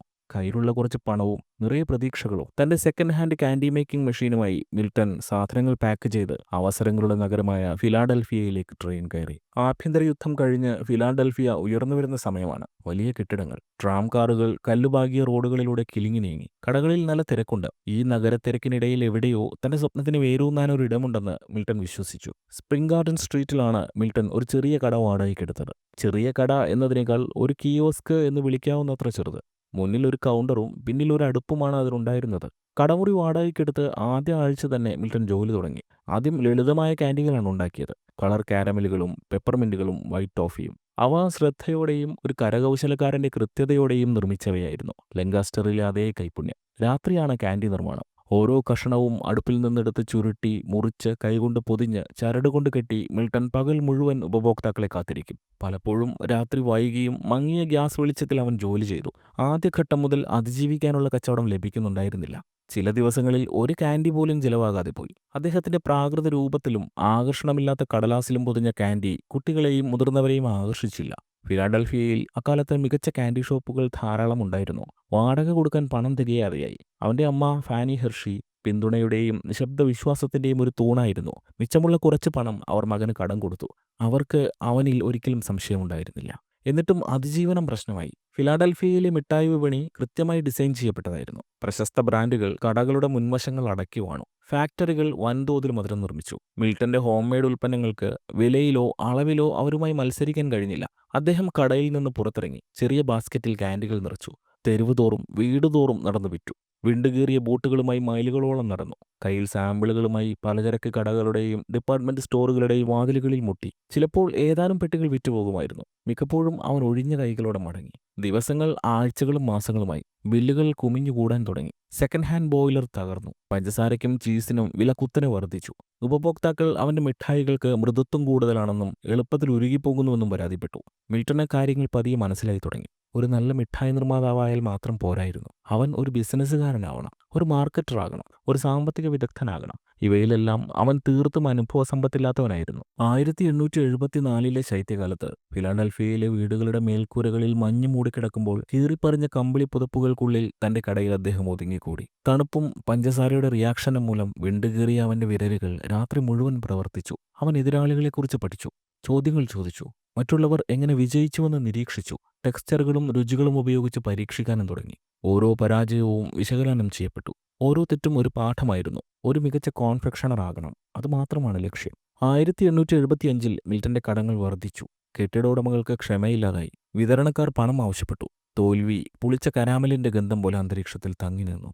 പഞ്ചസാരയിൽ മാത്രമല്ല, മനുഷ്യന്റെ സ്വഭാവത്തിലും വിതരണ ശൃംഖലകളിലും വിലനിർണ്ണയത്തിലും പാക്കേജിംഗിലും അദ്ദേഹം പാറ്റേണുകൾ കാണാൻ തുടങ്ങി. ഒരു മികച്ച ഉൽപ്പന്നം സൃഷ്ടിക്കുക എന്നത് മാത്രമല്ല വിജയമെന്ന് അദ്ദേഹം മനസ്സിലാക്കി. ശരിയായ സമയത്ത് ശരിയായ സന്ദേശവുമായി ശരിയായ ഉപഭോക്താക്കളിലേക്ക് എത്തുക എന്നതായിരുന്നു അത്. ഫിലാഡൽഫിയയിലെ തിരക്കേറിയ മാർക്കറ്റുകളിലൂടെ നടന്ന് ഡിസ്പ്ലേകളുടെ രൂപകൽപ്പന, വിലനിർണ്ണയ തന്ത്രങ്ങൾ, ഉപഭോക്താക്കളുടെ പ്രതികരണം എന്നിവ മിൽട്ടൺ പഠിച്ചു. മറ്റു കടയുടമകൾ അവരുടെ ഉപഭോക്താക്കളുമായി എങ്ങനെ ഇടപഴകുന്നുവെന്ന് അദ്ദേഹം നിരീക്ഷിച്ചു. ആരാണ് പുഞ്ചിരിച്ചത്? ആരാണ് തിരക്ക് കൂട്ടിയത്? ആരാണ് ശ്രദ്ധിച്ചത്? അവസാനം ഒരു ചോക്ലേറ്റ് കയ്യിൽ കിട്ടുമ്പോൾ ആരാണ് ചിരിച്ചത്? മിൽട്ടൺ എല്ലാം നിരീക്ഷിച്ചു. മഴയുള്ള ഒരു ദിവസം ഒരു ചെറിയ കടക്കാരനെ തന്റെ മിഠായികൾ വാങ്ങാൻ ക്യാൻവാസ് ചെയ്ത് പരാജയപ്പെട്ട് നിരാശനും നനഞ്ഞൊട്ടിയവനുമായി അവനൊരു ചെറിയ കഫേയിൽ അഭയം തേടി. കഫേയുടെ പ്രായമായ ഉടമ മിൽട്ടന്റെ കയ്യിലെ കാരമലിന്റെ പെട്ടി ശ്രദ്ധിച്ച് സംഭാഷണം തുടങ്ങി. കരാമൽ ഒന്ന് രുചിച്ചതിന് ശേഷം ആ മനുഷ്യൻ അപ്രതീക്ഷിതമായ ഒരു ഉപദേശം നൽകി. നീ നല്ല മിഠായി ഉണ്ടാക്കുന്നുണ്ട് മിൽട്ടൺ, പക്ഷെ മിഠായി മാത്രം നിനക്ക് ഭക്ഷണം നൽകില്ല. അതിന് നീ ഒരു ഇടം കണ്ടുപിടിക്കണം, നിന്റെ ഇടം. ആ വാക്കുകൾ മിൽട്ടനെ വേട്ടയാടി. എന്തായിരുന്നു അവന്റെ സ്ഥാനം? ഉത്തരം അപ്പോഴും പൂർണ്ണമായി രൂപപ്പെട്ടിട്ടില്ലായിരുന്നു. അവന് വളരാൻ സാധ്യതകളില്ലാത്ത നഗരത്തിലാണ് എത്തിയതെന്നും ഒരുപക്ഷെ ആ കാലഘട്ടത്തിന് അനുയോജ്യമല്ലാത്ത ഉൽപ്പന്നങ്ങളാണ് തിരഞ്ഞെടുത്തതെന്നും തിരിച്ചറിഞ്ഞു. 1875 അവസാനത്തോടെ മിൽട്ടൺ ഫിലാഡൽഫിയയിലെ മിഠായിക്കട അടച്ചുപൂട്ടി. അവശേഷിച്ചതെല്ലാം പാക്ക് ചെയ്തു. തന്റെ മൗൾഡുകൾ, കുറച്ച് പാത്രങ്ങൾ, അടയ്ക്കാത്ത ബില്ലുകൾ, പാഴാക്കിയ 3 വർഷങ്ങളുടെ അവശിഷ്ടങ്ങൾ. വീട്ടിലേക്കുള്ള യാത്ര നിരാശയാൽ കനം തൂങ്ങിയിരുന്നു. പക്ഷെ അത് അവസാനമായിരുന്നില്ല. അവൻ വീട്ടിലെത്തി. ഇനി എന്തു ചെയ്യണം അറിയില്ല. ആ ചെറിയ ടൗൺഷിപ്പിൽ അവനൊന്നും ചെയ്യാനില്ല. പരിചയമുള്ള മറ്റൊരിടമായ ലങ്കാസ്റ്ററിലും അവനു വേണ്ടി ഒന്നും അവശേഷിക്കുന്നില്ല. അമ്മ അവനോട് പറഞ്ഞു, എന്തുകൊണ്ട് നീ ആ നഗരത്തിലേക്ക് തിരിച്ചു പോകുന്നില്ല മിൽട്ടൺ? അവിടെയാണ് നീ വിജയിച്ചു കാണിക്കേണ്ടത്. ഫിലാഡൽഫിയയിലാണ് അവന്റെ ഭാവിയുള്ളതെന്ന് അമ്മ ഫാനി തീർത്തും വിശ്വസിച്ചു.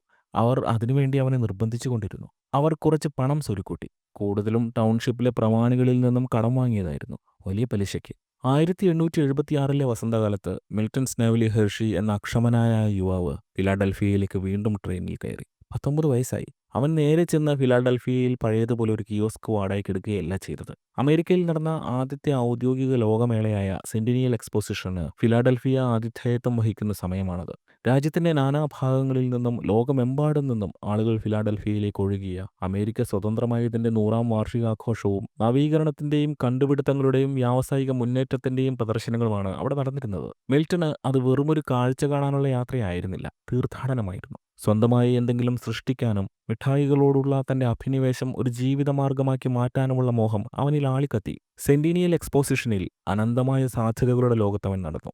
നീരാവി എഞ്ചിനുകൾ, മെക്കാനിക്കൽ ലൂമുകൾ, ടെലിഫോണുകൾ, വിദേശ ഉൽപ്പന്നങ്ങൾ നിറഞ്ഞ കൂടാരങ്ങൾ എന്നിവയടങ്ങുന്ന പ്രദർശനങ്ങൾക്കിടയിലൂടെ പഞ്ചസാരയുടെയും ചോക്ലേറ്റിന്റെയും വറുത്ത ഹേസൽനട്ടിന്റെയും ലഹരി പിടിപ്പിക്കുന്ന ഗന്ധമുള്ള മെഷീനറി ഹാളായിരുന്നു അവന്റെ ഹൃദയം പൂർണ്ണമായും കീഴടക്കിയത്. മിഠായി നിർമ്മാണ പ്രദർശനങ്ങൾ നിരീക്ഷിച്ച് ആധുനിക മധുര പലഹാര ഉപകരണങ്ങളുടെ സങ്കീർണതയിൽ അത്ഭുതപ്പെട്ട് മിൽട്ടൺ മണിക്കൂറുകളോളം ചെലവഴിച്ചു.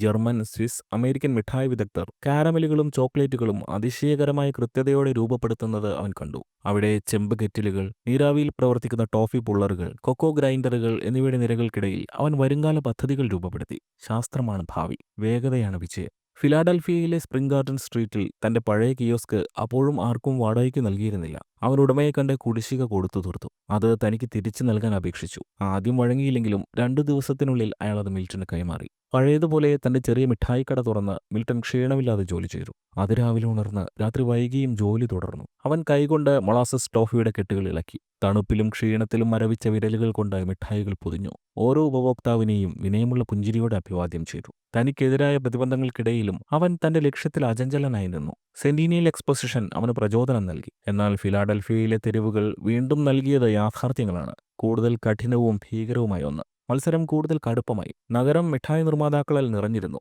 അവരിൽ പലർക്കും തലമുറകളുടെ അനുഭവ സമ്പത്തും നൂതന യന്ത്രങ്ങളും ധനികരായ ഇൻവെസ്റ്റർമാരും ഉണ്ടായിരുന്നു. മിൽട്ടൺ ഇതൊന്നുമില്ല. അവന്റെ കൈകളും കാഴ്ചപ്പാടും അചഞ്ചലമായ കഠിനാധ്വാനവും മാത്രമേ അവന്റെ പക്കലുള്ളൂ. മിൽട്ടന്റെ പ്രക്ഷുബ്ധമായ ജീവിതത്തിലും നങ്കൂരമായിരുന്ന അവന്റെ അമ്മ ഫാനി ഹെർഷി നിശബ്ദമായ വിശ്വാസത്തോടെ അവനെ പിന്തുണച്ചു. പണത്തിന് ഞെരുക്കമുണ്ടായിരുന്നപ്പോഴും വിൽപ്പന പലപ്പോഴും മന്ദഗതിയിലായിരുന്നപ്പോഴും മുന്നോട്ടു പോകാൻ അവൾ മിൽട്ടനെ പ്രോത്സാഹിപ്പിച്ചു. അവർ എളിയ ജീവിതം നയിച്ചു, ചിലപ്പോൾ ദാരിദ്ര്യത്തിന്റെ വക്കിൽ. പക്ഷേ അവൾ മിൽട്ടനെ തന്റെ നിരാശ ഒരിക്കലും കാണിച്ചില്ല. സാഹചര്യങ്ങളെക്കാൾ അവൾ മകനിൽ വിശ്വസിച്ചു. കയ്പറിഞ്ഞാൽ വിജയം കൂടുതൽ മധുരമാകും, അവൾ പതിയെ പറയുമായിരുന്നു. സാമ്പത്തിക ബുദ്ധിമുട്ടുകൾ വർദ്ധിച്ചു. കടമുറിയുടെ വാടക ഓരോ മാസവും അവന് വേട്ടയാടി. അടുത്ത ബാച്ച് കാരമലിന് പഞ്ചസാരയും വെണ്ണയും വാങ്ങാൻ വേണ്ടി അവൻ ഭക്ഷണം ഒഴിവാക്കിയ ദിവസങ്ങളുണ്ടായിരുന്നു. തന്റെ കടയുടെ പിന്നിൽ ഒറ്റയ്ക്കിരുന്ന് ഒരിക്കലും ഒത്തുപോകാത്ത കണക്കുകൾ കൂട്ടിക്കിഴിക്കുന്ന രാത്രികളുണ്ടായിരുന്നു.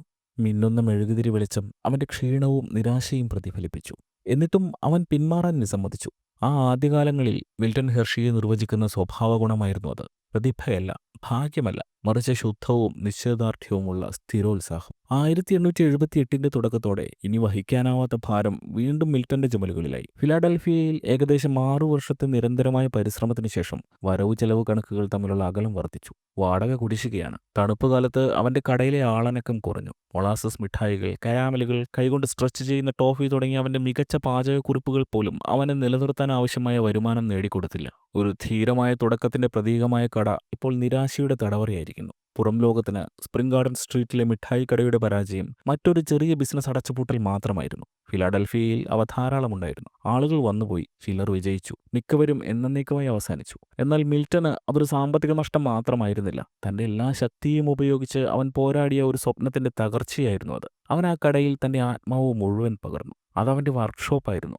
അവന്റെ അഭയകേന്ദ്രമായിരുന്നു, അവന്റെ യുദ്ധകളമായിരുന്നു. കട വീണ്ടും അടച്ചുപൂട്ടാനുള്ള അന്തിമ തീരുമാനമെടുത്തപ്പോൾ മിൽട്ടൺ അത് നിശബ്ദമായ അന്തസ്സോടെ ചെയ്തു. അവന് കൊണ്ടുപോകാൻ കഴിയുന്ന സാധനങ്ങൾ പാക്ക് ചെയ്യുകയും അടയ്ക്കേണ്ട കടങ്ങൾ അടയ്ക്കുകയും ചെയ്തു. അവന്റെ ഹൃദയം പരാജയത്താൽ ഭാരപ്പെട്ടിരുന്നു. ഒരു കാലത്ത് പ്രതീക്ഷയോടെ തിളങ്ങിയ കണ്ണുകളോടെ സെന്റിനിയൽ എക്സ്പോസിഷന്റെ ഗേറ്റുകളിലൂടെ നടന്ന യുവാവ് ഇപ്പോൾ ഒഴിഞ്ഞ പോക്കറ്റുകളും ഉരുവേറ്റ മനസ്സുമായി ഫിലാഡൽഫിയയിലെ തണുത്ത തെരുവുകളിൽ അനാഥനായി നിന്നു. എന്നിട്ടും ഇത്തരം നിമിഷങ്ങളിലാണ് ഒരു വ്യക്തിയുടെ യഥാർത്ഥ സത്ത വെളിപ്പെടുന്നത്. മിൽട്ടൺ പരിതാപത്തിൽ മുഴുകിയിരുന്നില്ല. അവൻ പരാജയപ്പെട്ട ലെങ്കാസ്റ്ററിലേക്ക് മടങ്ങിയില്ല. അടുത്ത തുടക്കത്തിനായി ഒരുങ്ങി. ഇത്തവണ വീട്ടിലേക്കല്ല മിൽട്ടൺ പോയത്. അവന് അമ്മയുടെ മുഖത്ത് നോക്കാൻ വയ്യായിരുന്നു. അവരവനെ ശകാരിക്കില്ല, ശപിക്കില്ല, പക്ഷെ ദയനീയമായൊരു നോട്ടമുണ്ടാകും. അത് കാണാൻ വയ്യായിരുന്നു. മിൽട്ടൺ പടിഞ്ഞാറേക്കാണ് പോയത്. 1800 മൈൽ ദൂരത്തേക്ക്. കൊളറാഡോയിലെ ഡെൻവർ. എങ്ങനെ, എന്തിന് അവൻ ആ നഗരം കണ്ടെത്തിയെന്നറിയില്ല. കൊളറാഡോ അക്കാലം സ്വർണ്ണ കൊണ്ട് നിറഞ്ഞിരുന്നു. ഡെൻവർ അവരുടെ തലസ്ഥാനവും എല്ലാത്തരം വിനിമയത്തിനുമുള്ള നഗരവും. ഗോൾഡ് റഷ് മാത്രമല്ല, സ്വർണ്ണ നിറത്തിലുള്ള ഗോതമ്പിന്റെയും നഗരമായിരുന്നു ഡെൻവർ. ആ നഗരത്തിലെമ്പാടും ധാന്യമില്ലുകളും പഞ്ചസാര ഫാക്ടറികളും നിറഞ്ഞിരുന്നു. അമേരിക്കയുടെ കാൻഡി തലസ്ഥാനമെന്ന ഖ്യാതിയിലേക്ക് കുതിക്കുന്ന ഡെൻവർ. അവിടെ ഏതെങ്കിലും ഒരു കാൻഡി ഫാക്ടറിയിൽ ജോലിക്ക് അവസരം നേടുക. പുതിയ സാങ്കേതിക വിദ്യകൾ പഠിച്ച് എല്ലാം ആദ്യം മുതൽ തുടങ്ങുക. അതായിരുന്നു ലക്ഷ്യം. എന്നാൽ ഫിലാഡൽഫിയ വിടാനുള്ള തീരുമാനം അത്ര നിസ്സാരമായിരുന്നില്ല. അതിനർത്ഥം തനിക്ക് ആ നഗരത്തെക്കുറിച്ചുള്ള ചെറിയ പരിചയം ഉപേക്ഷിച്ച് യാതൊരു ഉറപ്പുമില്ലാതെ അജ്ഞാത പ്രദേശത്തേക്ക് സാഹസിക യാത്ര നടത്തുക എന്നതായിരുന്നു. ഒന്നും നഷ്ടപ്പെടാനില്ലാത്ത മിൽട്ടൺ അത് കാര്യമാക്കിയില്ല. ഫിലാഡൽഫിയ പിന്നിലാകണം. 2 പരാജയങ്ങളുടെ ഓർമ്മകളിൽ നിന്നും ദൂരേക്ക് പോകണം. അതുമാത്രം. 1879 ഡെൻവറിലെത്തിയപ്പോൾ ഫിലാഡൽഫിയയുടെ നഗരഗാംഭീര്യത്തിൽ നിന്ന് വ്യത്യസ്തമായി അസംസ്കൃതവും മെരുങ്ങാത്തതുമായ ഒരു നഗരമാണ് മിൽട്ടൺ കണ്ടത്. ഈ പരുക്കൻ മനോഭാവം മിൽട്ടനെ ആകർഷിക്കുകയാണ് ചെയ്തത്. ഡെൻവർ സാധ്യതകളുടെ നഗരമാണ്. ഇവിടെ പുതുതായി എന്തെങ്കിലും ചെയ്താൽ അതിന് വില കിട്ടും. ആദ്യത്തെ കുറച്ച് മാസങ്ങൾ ഹെർഷി ജോലി തേടി അലഞ്ഞു. ഉപജീവനത്തിന് കിട്ടിയ ജോലികളെല്ലാം ചെയ്തു. നേരവും കാലവും നോക്കാത്ത ജോലി. ഒടുവിൽ അവനൊരു മിഠായി കമ്പനിയിൽ ജോലി കിട്ടി. പേരില്ലാത്തൊരു മിഠായി കമ്പനിയിൽ. ആദ്യം ലെങ്കാസ്റ്ററിൽ അവൻ ജോലി ചെയ്തിരുന്ന കമ്പനിയേക്കാൾ ചെറുത്. 1880 മുതൽ മിൽട്ടൺ ആ പ്രാദേശിക മിഠായി ഫാക്ടറിയിൽ ജോലി ചെയ്യാൻ തുടങ്ങി. ആകർഷകമായൊരു ജോലിയായിരുന്നില്ല. ചെറിയ ഫാക്ടറിയാണ്. വലിയ വെറൈറ്റി കാൻഡികളൊന്നും അവിടെ ഉണ്ടാക്കുന്നില്ല. പഴയ ഫോർമുലകൾ മാത്രം ഉപയോഗിക്കുന്നു. ആ ജോലി അവനെ ക്ഷീണിപ്പിച്ചില്ല. കഴിഞ്ഞ 5 വർഷമായി അവൻ കണ്ടുപരിചയിച്ച, ചെയ്ത് ശീലിച്ച ജോലി. യാന്ത്രികമായി മിൽട്ടൺ അത് ചെയ്തു. എന്നാൽ യാദൃശ്ചികമായി ഒന്നവന്റെ കണ്ണിൽപ്പെട്ടു. ഡെൻവറിൽ കാരമൽ നിർമ്മാണത്തിന് അപ്പോൾ കറന്നെടുത്ത ഫ്രഷ് മിൽക്ക് ഉപയോഗിക്കുന്നത് ഹെർഷി കണ്ടു. കിഴക്കൻ പ്രദേശങ്ങളിൽ അജ്ഞാതമായൊരു വിദ്യയായിരുന്നു അത്. അതുവരെ മിക്ക കാരമലുകളും വെള്ളമോ കണ്ടൻസ്ഡ് മിൽക്കോ ഉപയോഗിച്ചാണ് നിർമ്മിച്ചിരുന്നത്. അത് അവയ്ക്ക് പരിമിതമായ ഷെൽഫ് ലൈഫും പരുക്കൻ ഘടനയും നൽകി. എന്നാൽ അപ്പോൾ കറന്നെടുത്ത ഫ്രഷ് മിൽക്ക് ഉപയോഗിക്കുന്നത് മൃദുലവും ക്രീമിയും കൂടുതൽ രുചികരവുമായ ഒരു കരാമൽ ഉൽപ്പാദിപ്പിച്ചു. ഫ്രഷ് മിൽക്കിന്റെ കൊഴുപ്പ് തവിട്ട് നിറത്തിലുള്ള പഞ്ചസാരയുമായി ചേരുമ്പോൾ മിൽട്ടൺ ഇതുവരെ രുചിക്കുകയോ സങ്കല്പിക്കുകയോ ചെയ്യാത്തൊരു മധുരമായിരുന്നു. അദ്ദേഹം ഈ രീതിയെക്കുറിച്ച് ആഴത്തിൽ പഠിച്ചു. താപനിലയുടെയും സമയക്രമീകരണത്തിന്റെയും ഘടനയുടെയും എല്ലാ സൂക്ഷ്മതകളും മനസ്സിലാക്കി. പാചകം ചെയ്യുമ്പോൾ കരാമലിന്റെ നിറം എങ്ങനെ മാറുന്നുവെന്നും പാൽ എങ്ങനെ കട്ടിയാകുകയും രുചി കൂടുകയും ചെയ്യുന്നുവെന്ന് അദ്ദേഹം നിരീക്ഷിച്ചു. കുറിപ്പുകളെടുത്തു. ചോദ്യങ്ങൾ ചോദിച്ചു. ഫ്രഷ് മിൽക്ക് പോലുള്ള ആരോഗ്യകരമായ ചേരുവകൾ ഉപയോഗിച്ച് രുചികരവും കൂടുതൽ നിലനിൽക്കുന്നതുമായ മിഠായികൾ നിർമ്മിക്കുക എന്ന ആശയം അദ്ദേഹത്തിന്റെ ഭാവനയിൽ ഒരു വിത്തായി വിതയ്ക്കപ്പെട്ടു. പിന്നീട് ഒരു സാമ്രാജ്യമായി വിരിഞ്ഞ വിത്ത്. ഡെൻവറിൽ മിൽട്ടൺ ഹെർഷി ഉണ്ടാക്കിയ കാരാമലുകൾ കിഴക്കൻ പ്രദേശങ്ങളിലെ കാരാമലുകളിൽ നിന്ന് വ്യത്യസ്തമാണ്. ഈ പുതിയ രീതി തനിക്ക് മുന്നോട്ട് കൊണ്ടുപോകാനും മെച്ചപ്പെടുത്താനും പരിഷ്കരിക്കാനും ഒരു ബിസിനസ് കെട്ടിപ്പടുക്കാനും കഴിയുമെന്ന് ഹെർഷി മനസ്സിലാക്കി. 1881 മിൽട്ടൺ ഡെൻവറിൽ നിന്ന് യാത്ര തിരിച്ചു. പുതിയൊരു തുടക്കം, പുതിയൊരു നഗരം. അവിടേക്ക് 1882 കൂടുതൽ വന്യമായ ഒരിടത്തേക്കാണ് മിൽട്ടൺ എത്തിയത്. ന്യൂയോർക്ക് നഗരത്തിലേക്ക്. അമേരിക്കൻ ഡ്രീം പൂർണ്ണമാകുന്നത് ന്യൂയോർക്കിന്റെ തെരുവുകളിലാണ്. അവിടെ മിഠായി കടലാസുകൾക്ക് സ്വർണ്ണ നിറവും കരാമലിന് മഞ്ഞുമലകളിലെ മരവിച്ച തണുപ്പുമായിരുന്നു. ചെറുപ്പക്കാരനായ മിൽട്ടൺ സ്നാവലി ഹെർഷിക്ക് ന്യൂയോർക്ക് ശബ്ദത്തിന്റെയും ആൾക്കൂട്ടത്തിന്റെയും ഒരു ചുഴലിയായിരുന്നു. അത് പ്രത്യാശയും കൂടിയാണ്. പുനർനിർമ്മാണമാണ്. ഇവിടെ ഭാഗ്യം പരീക്ഷിക്കാതെ ഒരു അമേരിക്കൻ സംരംഭകൻ സമ്പൂർണ്ണനാകുന്നതെങ്ങനെ? പോക്കറ്റിൽ കാര്യമായൊന്നുമില്ല. അതുകൊണ്ട് തന്നെ ന്യൂയോർക്ക് നഗരം ദയ കാണിച്ചില്ല. അതെല്ലാവരോടും ചെയ്യുന്നത് മിൽട്ടനോടും ചെയ്തു. താമസ സ്ഥലവും ഭക്ഷണവുമില്ലാതെ അവൻ അലഞ്ഞു നടന്നു. മൻഹാറ്റനിലും ബ്രൂക്ലിനിലും ക്യൂൻസിലും അവൻ കെട്ടിട നിർമ്മാണ ജോലി ചെയ്തു. ഭക്ഷണം അങ്ങനെ നടക്കുമായിരുന്നു. രാത്രികളിൽ പണി നടക്കുന്ന കെട്ടിടങ്ങളിൽ തന്നെ ഉറങ്ങി. അവധി ദിവസങ്ങളിൽ തന്റെ കാൻഡി കച്ചവടത്തിന് ഒരു കിയോസ്കോ, ചെറിയ മുറിയോ തരപ്പെടുത്താനുള്ള അന്വേഷണം നടത്തി. അന്വേഷണത്തിനൊടുവിൽ തന്റെ മിഠായി നിർമ്മാണ സംരംഭം തുടങ്ങാൻ ഒരു ചെറിയ ഇടം അവൻ കണ്ടെത്തി. അവിടെ പ്രാകൃതമായ ചില ഉപകരണങ്ങളും ഉണ്ടായിരുന്നു. വലിയ വാടകയും. ഫിലാഡൽഫിയയിൽ 2 തവണ തോറ്റ് നരകിച്ച ഒരു മനുഷ്യൻ തീർച്ചയായും പിന്മാറുന്ന ഒരു സ്ഥലം. എന്നിട്ടും മിൽട്ടൺ അതിൽ ഒരു അവസരമാണ് കണ്ടത്. പരിമിതിയായിരുന്നില്ല. ആ ചെറിയ വർക്ക്ഷോപ്പിൽ ഒരു കരകൗശല വിദഗ്ധന്റെ ക്ഷമയോടും ഒരു കലാകാരന്റെ ദർശനത്തോടും കൂടി അവൻ തീയിൽ പഞ്ചസാര ഒരുക്കി. ഉറച്ച കൈകളോടെ കരമലുകൾ അച്ചുകളിലേക്ക് ഒഴിച്ചു. ഓരോന്നും ഒരു സമ്മാനം പോലെ പൊതിഞ്ഞു. ഒരു ഉൽപ്പന്നം പോലെയല്ല. എല്ലാ ദിവസവും നഗരം ഉണരും മുമ്പ് അവൻ കാൻഡികളും ടോഫികളും ഉണ്ടാക്കി കഴിയും. അവൻ തന്നെയായിരുന്നു ഡെലിവറികൾ നടത്തിയിരുന്നത്. പടികൾ കയറി കടകളുടെ വാതിലുകളിൽ മുട്ടി സംശയം പ്രകടിപ്പിക്കുന്ന ഉടമസ്ഥരെ നോക്കി പുഞ്ചിരിച്ച് തിരക്കേറിയ നഗരത്തിൽ അവനൊരു അപരിചിതനാണ്. ആരും തിരിച്ചറിയാത്തൊരു പേര്. കയ്യിൽ ആരും കൊതിക്കാത്ത ഒരു രുചി. തെരുവുകൾക്ക് യാതൊരു താല്പര്യവുമില്ലായിരുന്നു. ഉപഭോക്താക്കൾ പിടികൊടുക്കാത്തവരും. വൈകുന്നേരങ്ങളിൽ കൈകാലുകൾ കടഞ്ഞും മിക്ക ഉൽപ്പന്നങ്ങളും കൊട്ടയിൽ ബാക്കിയായും അവൻ മടങ്ങിയെത്തി. മിൽട്ടൺ പിന്മാറിയില്ല. ശ്രമം തുടർന്നു. റെസിപ്പികൾ ക്രമീകരിച്ചു. ഓരോ പൈസയും ലാഭിച്ചു. ലളിതമായി ജീവിച്ചു. നല്ല വസ്ത്രങ്ങളില്ല. തിയേറ്ററിലും പാർട്ടികളിലും നിന്ന് ഒഴിഞ്ഞു നിന്നു. സമ്പാദിച്ച ഓരോ ഡോളറും വീണ്ടും നിക്ഷേപിച്ചു. പഞ്ചസാര വാങ്ങാൻ ഭക്ഷണം ഒഴിവാക്കി. കൂടുതൽ മിഠായികൾ ഉണ്ടാക്കാൻ കുറച്ചു മാത്രം ഉറങ്ങി. അവധി ദിവസങ്ങളിലും ജോലി ചെയ്തു. കുടുംബത്തിലെ പ്രധാന നിമിഷങ്ങൾ നഷ്ടപ്പെടുത്തി. ഏകാന്തതയുടെ കൈപ്പേറിയ രുചി സഹിച്ചു. എന്നാൽ വിശ്വാസം എത്ര ശക്തമായാലും യാഥാർത്ഥ്യവുമായി വേദനയോടെ കൂട്ടിമുട്ടുന്ന ചില നിമിഷങ്ങളുണ്ട്. 1883 തുടക്കത്തോടെ എത്ര ശുഭാപ്തി വിശ്വാസമുണ്ടെങ്കിലും നിഷേധിക്കാൻ കഴിയാത്ത ഒരു വരവ് ചെലവ് കണക്കാണ് അവന്റെ മുന്നിലുണ്ടായിരുന്നത്. ബിസിനസ് വളരുന്നില്ലായിരുന്നു, കടങ്ങൾ കൂടുന്നു. അവന് നഗരത്തിൽ അവശേഷിച്ചിരുന്ന സുഹൃത്തുക്കൾ അകന്നു മാറാൻ തുടങ്ങി. സ്വപ്നം മരിക്കുകയാണ്. ഒരു പൊട്ടിത്തെറിയോടെയല്ല, സാവധാനം, ദയയില്ലാത്ത ശ്വാസം മുട്ടിക്കലോടെ. ന്യൂയോർക്കിലെ ആ ശരത്കാലത്ത് ഇരുമ്പും തണുപ്പും സബ്വേയിൽ നിന്നുള്ള ആവിയും ചേർന്ന ദുഃഖാർദ്രമായ തെരുവിൽ തന്റെ കടയിൽ അവസാനിച്ചിരുന്ന സ്റ്റോക്കിലേക്ക് മിൽട്ടൺ നോക്കി. വർഷങ്ങൾക്ക് ശേഷം ആദ്യമായി സംശയം അവന്റെ മനസ്സിൽ ഇഴഞ്ഞു കയറി. അവന്റെ ബിസിനസ്സിനെ കുറിച്ചുള്ള സംശയമല്ല, മറിച്ച് അവനെക്കുറിച്ചുള്ള സംശയം. ന്യൂയോർക്കിലേക്ക് വരാൻ അവനെല്ലാം പണയം വെച്ചിരുന്നു. മാന്യതയോടെ ജോലി ചെയ്തു, സത്യസന്ധതയോടെ പോരാടി, രുചിയുള്ള മിഠായികൾ ഉണ്ടാക്കി. പക്ഷെ നഗരത്തിന് അവന് താല്പര്യമില്ലായിരുന്നു. അത് പ്രത്യാശയ്ക്ക് വഴങ്ങിയില്ല. അത് സൂക്ഷ്മതയും വ്യാപ്തിയും പലപ്പോഴും ക്രൂരമായ കാര്യക്ഷമതയും ആവശ്യപ്പെട്ടു. മിൽട്ടൺ ക്രൂരനായിരുന്നില്ല, അവനൊരു വികാരജീവിയാണ്. അവൻ ആത്മാർത്ഥതയുള്ളവനായിരുന്നു. ഒരുപക്ഷെ ന്യൂയോർക്കിൽ അത് മതിയാകുമായിരുന്നില്ല. കട അടയ്ക്കാനാണ് മിൽട്ടൺ തീരുമാനിച്ചത്. 4 വർഷത്തിനിടെ 3ാമത്തെ പരാജയം. കടങ്ങളിൽ ഒരു ഭാഗം നികത്താൻ തനിക്കുണ്ടായിരുന്ന ഉപകരണങ്ങൾ അവൻ വിറ്റഴിച്ചു. വിതരണക്കാരോട് വീണ്ടും അവധി ചോദിച്ചു. അവൻ തന്റെ സാധനങ്ങൾ പാക്ക് ചെയ്തു. താൻ കൊണ്ടുവന്ന അതേ സ്യൂട്ട് കേസ് ഇപ്പോൾ പരാജയത്തിന്റെ ഭാരത്താൽ കൂടുതൽ കനം തൂങ്ങുന്നതായിരിക്കുന്നു. ലങ്കാസ്റ്ററിലേക്ക് പോകണോ? അവിടെ തനിക്ക് എന്താണ് അവശേഷിച്ചിട്ടുള്ളത്?